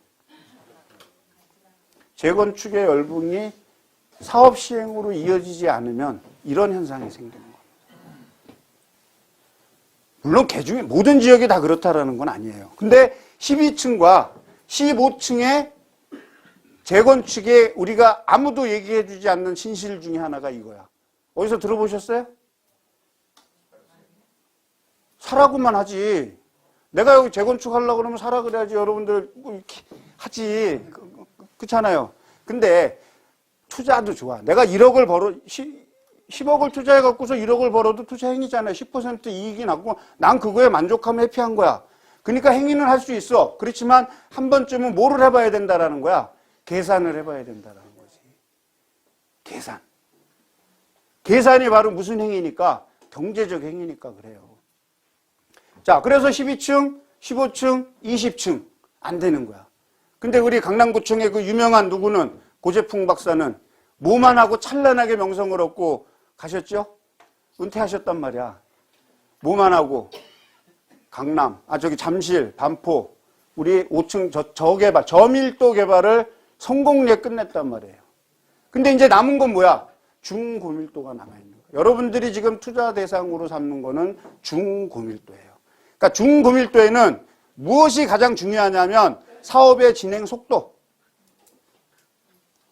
그 다음에 현재 가격과 과거 가격을 비교해 보는 거야. 그래서 얼만큼 버블링이 됐는가, 그리고 추가 분담금 문제. 그러니까 나오지 않으면 안 돼요. 자, 이거를 내가 12억짜리를 8억에 사갖고 4억 융자를 받아서 7년을 가지고 있었어요. 이자 만만치 않죠? 여기에 추가 분담금 얼마 내래? 2억 5천 내래. 원가에 못해? 이자까지 다 못하니까 어떻게 돼? 집값의 반 금액만큼이 뭘로 들어가는 거야? 물류 비용으로 들어가는 거야. 그리고서 내가 재건축을 하면 이게 얼마 돼? 12억짜리가 16억에서 18억이 돼야 되고 결국에 내가 사업 이익을 남기기 위해서는 이게 20억이 되는데 그 얘기는 우리나라가 어떻게 되는 거야? 고성장 시대로 바뀌었다라는 거죠. 근데 아까 말씀드렸잖아. 지금은 무슨 시대니까? 그러니까 이거는 쉽지 않다라는 거예요. 쉽지 않기 때문에 내가 한 번쯤은 다시 생각을 해봐야 된다라는 거지. 이해되시죠? 다시 이제 들어와서.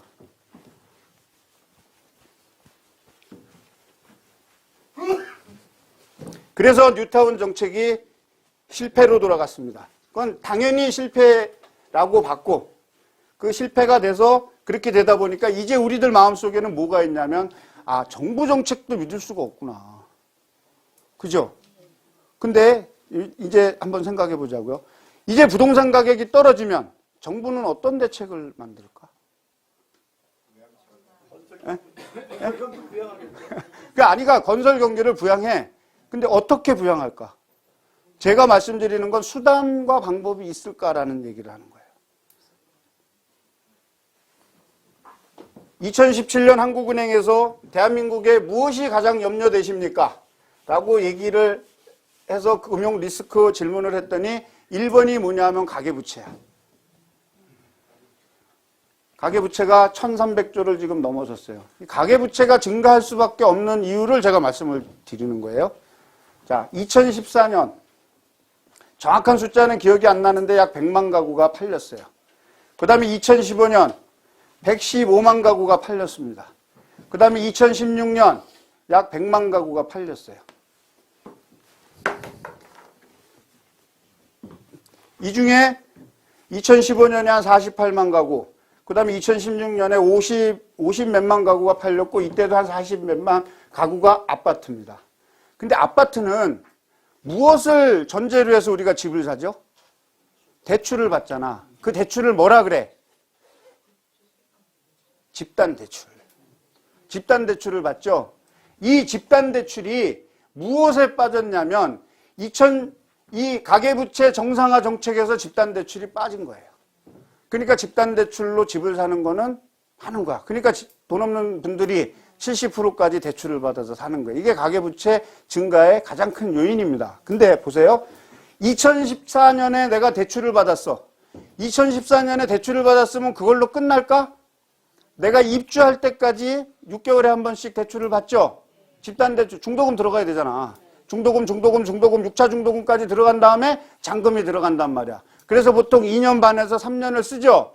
그럼 2014년에 받은 대출이 언제 끝날까? 3년까지 한다 그러면 2017년에 끝나죠. 그죠? 2015년에 대출 받은 건 언제 끝나? 2018년에 끝나죠. 그 다음에 2016년에 받은 건 언제 끝나? 2019년에 끝나지. 2016년에는 요거만 적용됐을지 몰라도 처음에 뭐냐면 2015년, 2016년, 2017년 아웃. 그죠? 그 다음에 여기 아웃. 그죠? 그 다음에 여기 하나씩 당겼네 제가. 여기 아웃. 여기 아웃. 그 다음에 여기 아웃. 3년을 집단대출로 놓고 본다면 정부에서 이번에 대책을 마련하면서 언제 그랬냐? 2017년 1월 1일부터 집단대출을 강화하겠다 그런 거야. 그 얘기는 뭐냐면 2016년 12월 31일까지 받은 기왕의 집단대출은 새로운 규제 대책에 아무 소용이 없다는 얘기죠. 자, 2016년에 어떻게 됐습니까? 하나, 두 개, 세 개가 겹쳐졌죠. 그러니까 가계부채가 급증한 거야. 11.2%가 증가했어. 그죠? 2017년에 어떻게 될까? 아직 두 개가 남은 거야. 2018년에 어떻게 될까? 이때가 될까? 이때까지는 계속 가계부채는 증가한다, 감소한다. 이제 집을 살 사람이 별로 없는 데다가 가계부채는 지속적으로 증가하고 경제 상황은 안 좋아지고 이것 때문에 우리가 부동산 가격이 불안하다라고 보는 거예요. 근데 아까도 말씀드렸지만 틈새를 공략한다 그러면 그 불안한 시장은 나한테 기회일까? 위기일까? 기회라는 거지. 그 기회로 만들기 위해서는 뭐가 필요하다? 똑똑하셔. 역시 이래 부동산 가지고 있는 사람들하고 강의를 해야 돼. 이거 공무원들하고 강의를 하면요. 제가 이제 제대군인 국가보훈처에 가면 이제 영관급들 계시잖아. 군대에서 30년, 40년 이렇게 은퇴하고 이렇게 나오시면요. 집도 없어. 다 관사에서 살잖아. 그나마 제 사모님들이 좀 똑똑하신 분들은 집도 뭐 이렇게 한두 채씩 가지고 있지만 대부분의 군인들은 집이 없어요. 그분들이 깡통도 그런 깡통이 없어. 죄송합니다. 못 알아먹어. 이걸 못 알아먹으니 이게 한 서너 번 가는데요. 아주 지진나요. 지진나. 이거 설명하려니까. 오늘 알아들으시니까 제가 좀 땀이 덜 나는 거야. 그 다음에 답답한 사람들이 공무원 연수야. 고지식 하잖아요. 제가 오죽하면 군인과 공무원이 시장에 나오면 그 시장은 떠나라. 망하든 말든 쳐다도 보지 말고 떠나라. 내 아들이 군인이다. 별 달았다. 좋죠. 그 다음엔 어떻게 해야 돼? 내가 경제교육을 시켜야지. 매일 메일도 보내주시고. 제가 아는 부자분 한 분은 자식이 9이에요. 올해 90이 넘어갖고 보청기를 듣는데 이 강남 일대 돈이 제법 많으니까 은행 지점장, 증권회사 지점장들이 매일 그 VIP로 모셔갖고 경제 브리핑을 해요. 메모를 쫙 해갖고 자식한테 다 메일을 보내요. 그리고 일과반납까지 확인해. 부자라니까. 여기 웬만한 건 뭐 알만한 사람이면 알아. 뭔데 거기까지 이제 개인의 신상. 그분이 이 자식 9이 이렇게 해서 이 9들이요 다 건물 몇 채씩 가지고 있어. 지금 호텔주 여기 역삼동 어디에서 부셔버리고 호텔 진다고 지금 작업하고 있어요. 그러니까 제가 그분을 가끔씩 보면 한 5,000원짜리 이상 밥을 얻어먹은 적이 없어요. 뭐 와서 한 30분 이상 물어보고 시컷 부려먹고 야 도시락 먹자 그러고 도시락. 와, 이게 최고야. 야 너 밖에 나가서 먹어봐야. 그렇다고 아흔이 넘으신 분하고 제가 소주를 먹습니까? 재미도 없죠. 그러니까 아예 됐습니다. 그러고서 이제 회장님 그럼 됐으니까 그냥 말아버린다고 하는데 그 정신은 제가 꼭 배우고 싶은 거예요. 그 정신은. 우린 늙어서가 아니라 또 나이가 들어가서가 아니라 그런 부분들이 실질적으로 필요하다라는 거지. 자, 그럼 가계부채가 이 정도인데 이 정도가 평균 4조 원이라는 거죠. 평균. 그러면 중복이 되면 8조잖아. 가계부채 1270조에서 1260조에서 11%가 늘어났으니까 12조, 120조가 증가한 거잖아요. 그러니까 한 달에 얼마씩 증가한 거야? 10조씩 증가했지. 10조씩 증가했는데 그 10조씩 증가한 것 중에 한 달에 4조가 늘어난다는 건 어디에 기인된 거다? 집단대출에 기인된 거다. 그리고 나머지 2조는 어디다? 신용대출이다. 생계. 먹고 살아야 되니까. 딱 계산이 떨어지죠. 그러면 내년에도 얼마가 늘어난다? 적어도 120조 가까이 늘어난다. 2017년에. 그리고 2018년부터는 반으로 떨어지니까 한 60조 가까이 떨어진 다음에 어떻게 됐을까? 그 전에 꽝이 나면 저는 해피한 상황이죠. 남의 불행은 곧 나의 자본은 냉정한 겁니다. 내가 부자가 돼서 남한테 베푸는 거야. 부자가 되기 전에 어줍지 않은 동정심을 가지고 있으면 어떻게 돼? 내 신세를 망치는 거예요. 이해되시죠? 그래서 가계부채는 정부가 어떤 얘기를 하더라도 무엇이 증가할 수밖에 없다. 증가할 수밖에 없으니까 꼭 금액이 정확하게 맞진 않더라도 내년에 100조, 후년에 100조. 그러니까 LG경제연구원, 현대경제연구원에서 어떻게 올 연말 되면 우리나라 가계부채가 1,500조 원을 능가할 것이다. 근데 도대체 이 1,500조 원이라는 돈의 규모는 어느 정도일까요? 우리는 4년, 5년 예산. 그렇죠. 5년 예산이죠. 5년. 이게 가계부채만 그래. 우리나라의 부채가 가계부채만 있을까? 자, 공기업부채, 국가부채, 그 다음에 국민연금, 그 다음에 뭐 이렇게 4대 연금들 쭉 있겠죠. 그 다음에 기업부채. 부채를 가계부채 하나만 놓고 본다라면 한국 사람이 가계부채를 얻은 주된 요인이 뭡니까? 부동산을 취득하기 위해서잖아요. 그러니까 부동산만 어느 정도 올라주거나 보합세를 유지한다 그러면 그렇게 불행한 상황은 아니에요.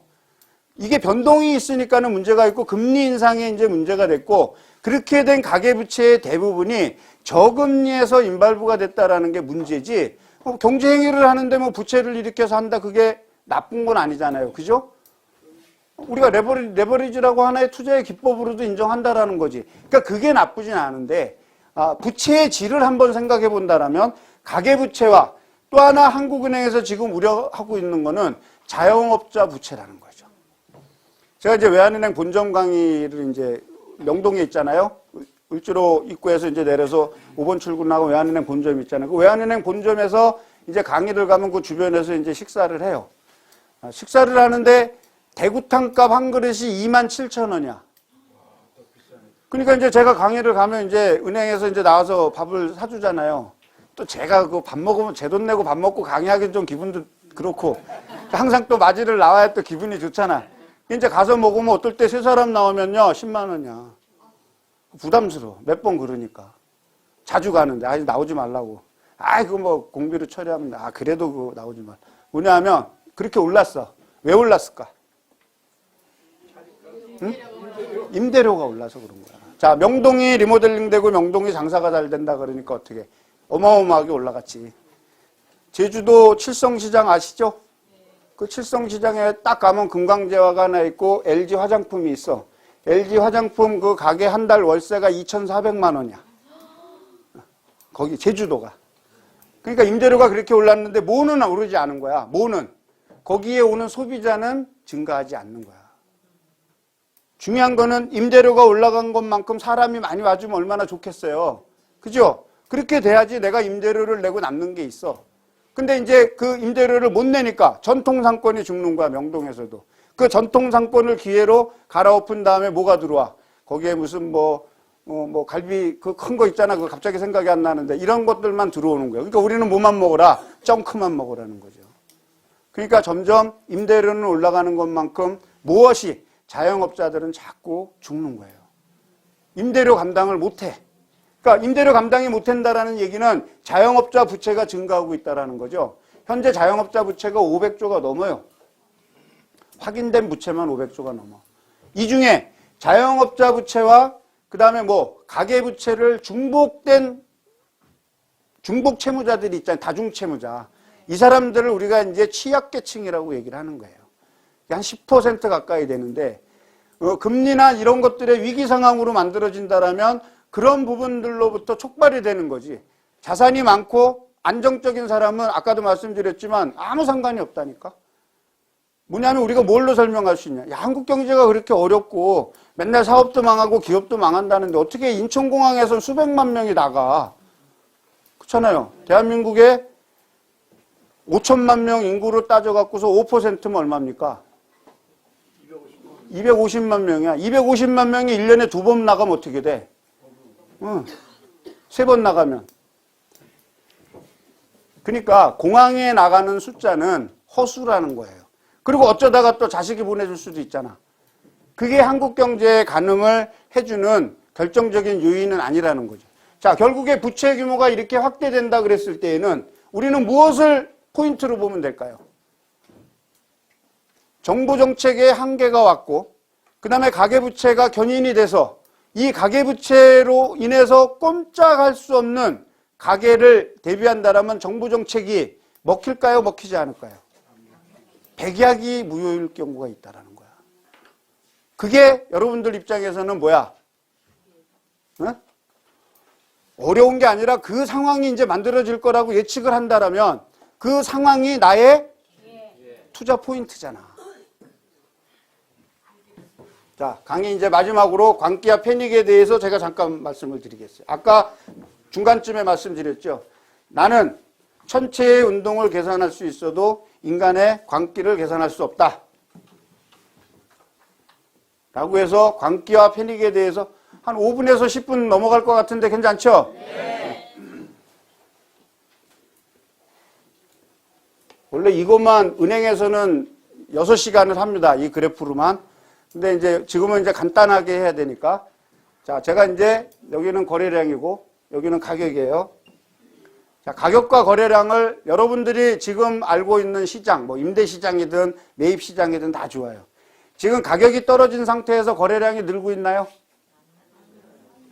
내 지역은 그렇다 그러면 그렇다 얘기하시면 돼. 자, 그러면 거래량이 증가하면서 가격이 오르고 있나요? 좀 전에 그랬어요? 작년에 그랬잖아. 가격도 늘고 거래량도 증가하고. 근데 아니래. 자, 그러면 거래량은 감소하고 있는데 가격만 오르고 있어요? 호가가 존재한다는 얘기야, 시장에서. 그거 아니에요? 그러면 이미 가격은 다 올랐고 오른 상태에서 거래량만 줄고 있어요? 그러니까 부동산 가격은 떨어지지 않고 이미 오른 가격에 거래량만 줄고 있다. 네? 자, 대부분 네. 다는 아니니까 세모로 해. 그 다음에 이제 거래량이 줄고 있으면서 가격이 떨어지고 있다. 거기도 약간 연관성이 있어요? 좋아. 그래, 세모 3개면 동그라미를 해요. 자, 그리고, 자, 그러면 가격이 떨어지면서 거래량이 증가하고 있다? 아니죠. 자, 그러면 여러분들이 지금 이 논현동 강남 일대에 어떠한 임대업을 하고 있는 지금 여기 한 70여 분 정도 되시는 것 같은데 이분들이 지금 느끼고 있는 부동산 시장은 4번과 5번 국면이에요. 그죠? 그럼 그래프 상으로는 지금 앞으로 어떤 일만 남아있을까? 떨어질 일만 남아있고 아마 심정적으로 여러분들이 그렇게 동의하시죠? 안 해도 좋아. 저 뒤에 몇 분은 대답 안 하는데 제가 그랬죠. 여기 딱 나가면 잊어버린다고. 그러면 자, 여러분들이 느끼기에 상투는 어딜까? 자, 4번이 상투야. 바닥은? 1번? 제가 여기 보이는 그림대로 답이 나올 것 같으면 왜 물어봤겠어요. 이게 바로 여러분들이 낚이는 거야. 제 질문의 의미는 분명히 바닥과 상투가 여기가 아니기 때문에 질문을 했죠. 근데 여러분들은 지금 아무 생각 없이 지금 4번과 1번에 얘기했어. 자, 그러면 다시 이제 이거는 오답이 아니다라는 걸 이제 분명히 인식했죠. 그럼 언제 사야 돼? 응? 3번에서 산다고?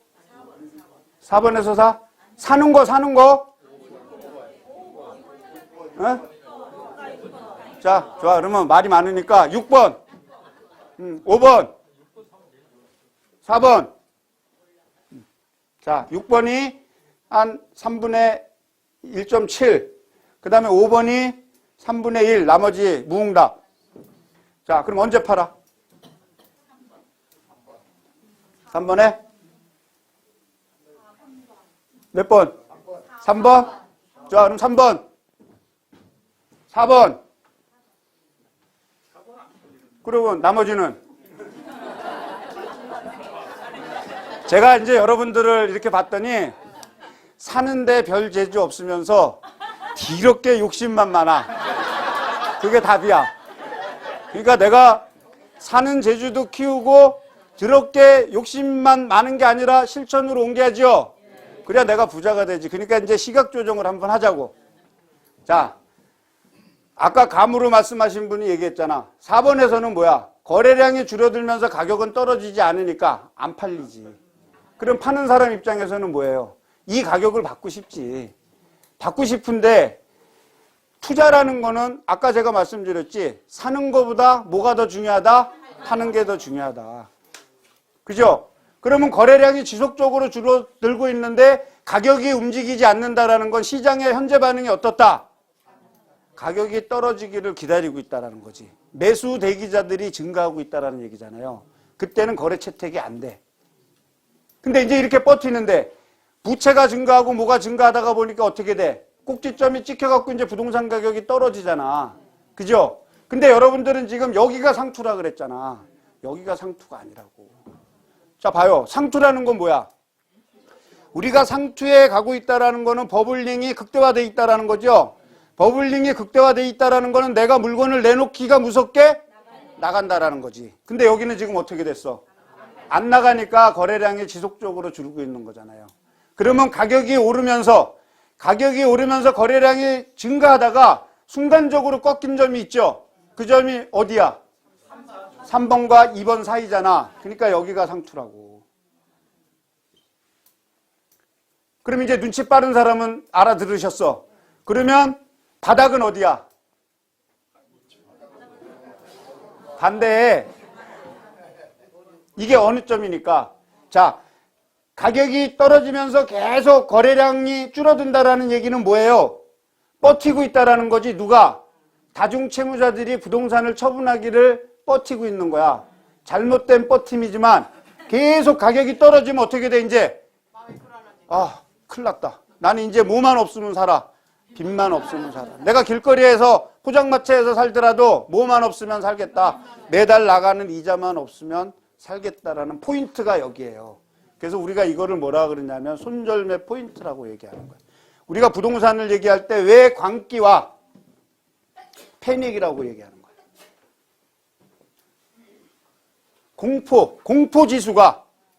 공포지수가 높아지기 시작하면 부동산 가격은 IMF 때처럼 30%, 40% 빠질 수도 있어요. 이제는 내가 준비가 돼 있잖아. 어떤 준비가? 최소한의 이제 여러분들이 고민을 하다가 경기 이름, 그것도 질리지 못하면 꽝이야. 이론만 아무리 많으면 내가 뭐 교수할 것도 아니고 학자할 것도 아닌데 맨날 이론만 들고 파고 있어. 의미가 없지. 한 번이라도 실천해보는 게 제일 중요한 거예요. 근데 이미 여러분들 하셨잖아. 그러니까 빨리 제 얘기를 지금 알아들으시는 거야. 자, 그렇게 해서, 자, 이 상추에서 올라가갖고서 여기까지 와서 이제 여기에서 하게 되면 뭐야? 이때 왜 사야 되냐 하면, 자, 너나 할 것 없이 물건을 지금 던지고 있어. 빚에. 그 얘기는 뭐예요? 내가 주워 먹을 게? 근데 그 주워 먹을 게 많은데 가격의 흥정자가 매수인이야, 매도인이야? 아니지, 매수인이지. 뭐냐면 가격이 지속적으로 떨어지고 있으니까 내가 부른 현재 가격이 무슨 가가 되는 거야? 상한가가 되잖아. 이해되시죠? 이 그래프에 여기에 2번의 의미가, 그러니까 이 얘기는 뒤집어서 얘기하면 내가 원하는 시기에 원하는 가격으로 살 수 있는 부분이 있잖아. 그죠? 이 시기에 어디엔가. 근데 여러분들은 대부분의 시장 평가를 여기를 했으니까 이만큼을 기다려야 되잖아. 못 기다리면 말고. 그거, 그쵸? 기다려야 되잖아. 근데 왜 여기서 패닉은 계속 내놓는데 거래량은 줄어들고 있으니까 시장에 뭐가 지금 첩첩이 쌓이고 있는 거야? 매물이 쌓이고 있잖아요. 지금 이런 상황이 지역별로 조금씩 유사하게 만들어지고 있잖아요. 아직은 강남은 보편적인 정서는 아니에요. 다른 지역들은 이미 지금 뭐가 쌓이고 있어? 매물이 쌓이고 있잖아. 그 얘기는 조만간에 어떤 상황이 벌어질 수 있다? 시장에 패닉이 만들어질 수 있다는 거예요. 이게 이 상황에서 제일 중요한 게 경기 변동인데, 그 경기 변동의 판단 기준이 환율이 될 수도 있고 금리가 될 수도 있고 정부 정책에 이게 될 수도 있고 미국의 정책, 브렉시트 모든 요인들이 임발부돼 있으니까 그중에 여러분들이 내가 다루기 쉬운, 내가 취급하기 쉬운 한두 가지 컨디션을 가지고 자꾸 돌려보라는 거야. 내가 살면서 부산 돌릴 필요 없지. 어디만 돌리면 돼? 여러분들은 강남 떠나기 싫잖아. 그러니까 강남만 돌리라고. 왜? 실거래가 국토부 들어가면 다 나오죠. 구청에 나가면 다 나오죠. 거래량까지. 그러니까 숫자로 다 대입할 수 있는 거야. 그래서 여기는 광기를, 그린스펀은 뭐라 그랬냐면 비이성적 열기라고 얘기하는 거예요. 제 친구 중에 아주 무식한 놈이 하나 있어요. 이 책 이름이거든. 앨런 그린스펀 의장이 쓴 책 이름이 저기 비이성적 열기인데, 이 책을 딱 들고 왔더니 너는 막 강의도 하고 뭐 사업한다는 놈이 쪽팔리게 이런 성의 소설을 들고 다니냐. 그게 아니고 광기에 따른 말로 사람들이 이성을 잃어버렸다라는 거예요. 이때는 이성을 잃어버립니다. 그러니까 뭐 어떻게 해? 오늘 안 사면 안 되는 거야. 1억이 올랐다는데 그 1억이 왜 올랐는지에 대한 컨디션을 해석하겠다라는 생각은 없어. 지금 중요한 팩트가 1억이 올랐기 때문에 내가 안 사면 어떻게 돼? 미칠 것 같은 거야. 그렇죠. 그러니까 뭐야? 나선형을 그리고 올라가는 거야. 누구처럼? 뉴턴처럼. 그러다가 딱 꼭지점이 찍힌 게 내가 될 수 있죠. 근데 요때 사는 나는 어떤 생각을 가지고 사겠어?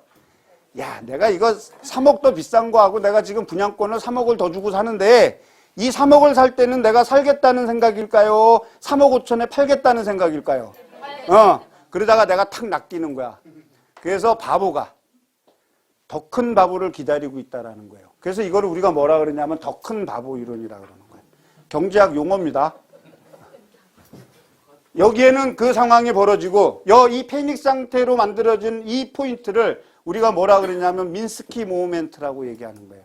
경기 순환이 불황 국면으로 접어들 때에는 불황 국면에 접어들어서 이것이 불황이다라는 겁을 먹은 순간 어떻게 된다? 지속적으로 하락한다. 그 하락하는 포인트를 찾고, 이 얘기는 전통적인 투자 기법이 뭐? 무릎에서 사서 어깨에서 팔아라. 여기에서 사서 여기에서 팔면 여기만큼의 뭐가 시장에 존재하니까? 바보가 존재하니까. 이해되시죠? 이거를 이제 우리가 잘 아는 그림으로 푸는 거야. 이 그림을 푸는 게 이거라는 거예요. 경기순환 그래프에서 호황국면, 최저국면, 이 상황이 지금 만들어지는 상황이죠. 근데 이 국면이 언제부터 이 올라가는 국면이 언제부터 시작했냐면 2014년부터 시작했어. 그리고 지금 이 정점인 국면이 2016년 한 7, 8월 달에 찍고 지나간 거야. 뭐가 지금 짧아졌다는 거야? 주기가 짧아졌다는 거지. 이해되시죠? 그럼 이 경기를 일어 살리기 위해서 언제부터 노력했는데? 2007년부터 디커플링이 돼서 지방부동산이 올라갈 때 서울부동산 떨어지고 서울부동산이 올라갈 때 지방부동산 떨어지고 하는 그런 디커플링 현상은 있었지만, 결국에 2007년부터 모든 정부 정책과 가계부채 증가와 정부 지원 정책을 이빠이 몰아서 만들어놓은 이 시장 국면이 있죠. 이때부터 이렇게 올라갔겠죠. 올라간 국면이 이제 정점을 찍고 내려올 국면이 나왔는데, 이 내려올 국면은 이렇게 될 확률이 크다라는 거야. 그래서 이걸 우리가 다른 말로 얘기하면 거래 절벽이라고 얘기하는 거야. 2017년, 2018년에는 거래 절벽에 유의를 해서 우리한테 시장에서 보여주는 시그널을 가지고 그 분석하는 능력을 조금씩 키운다라면 내가 실패할 수 있는 우려가 적다라는 겁니다. 자, 오늘은 제가 여기까지 해야 될 것 같아요. 좀 도움이 되셨나요?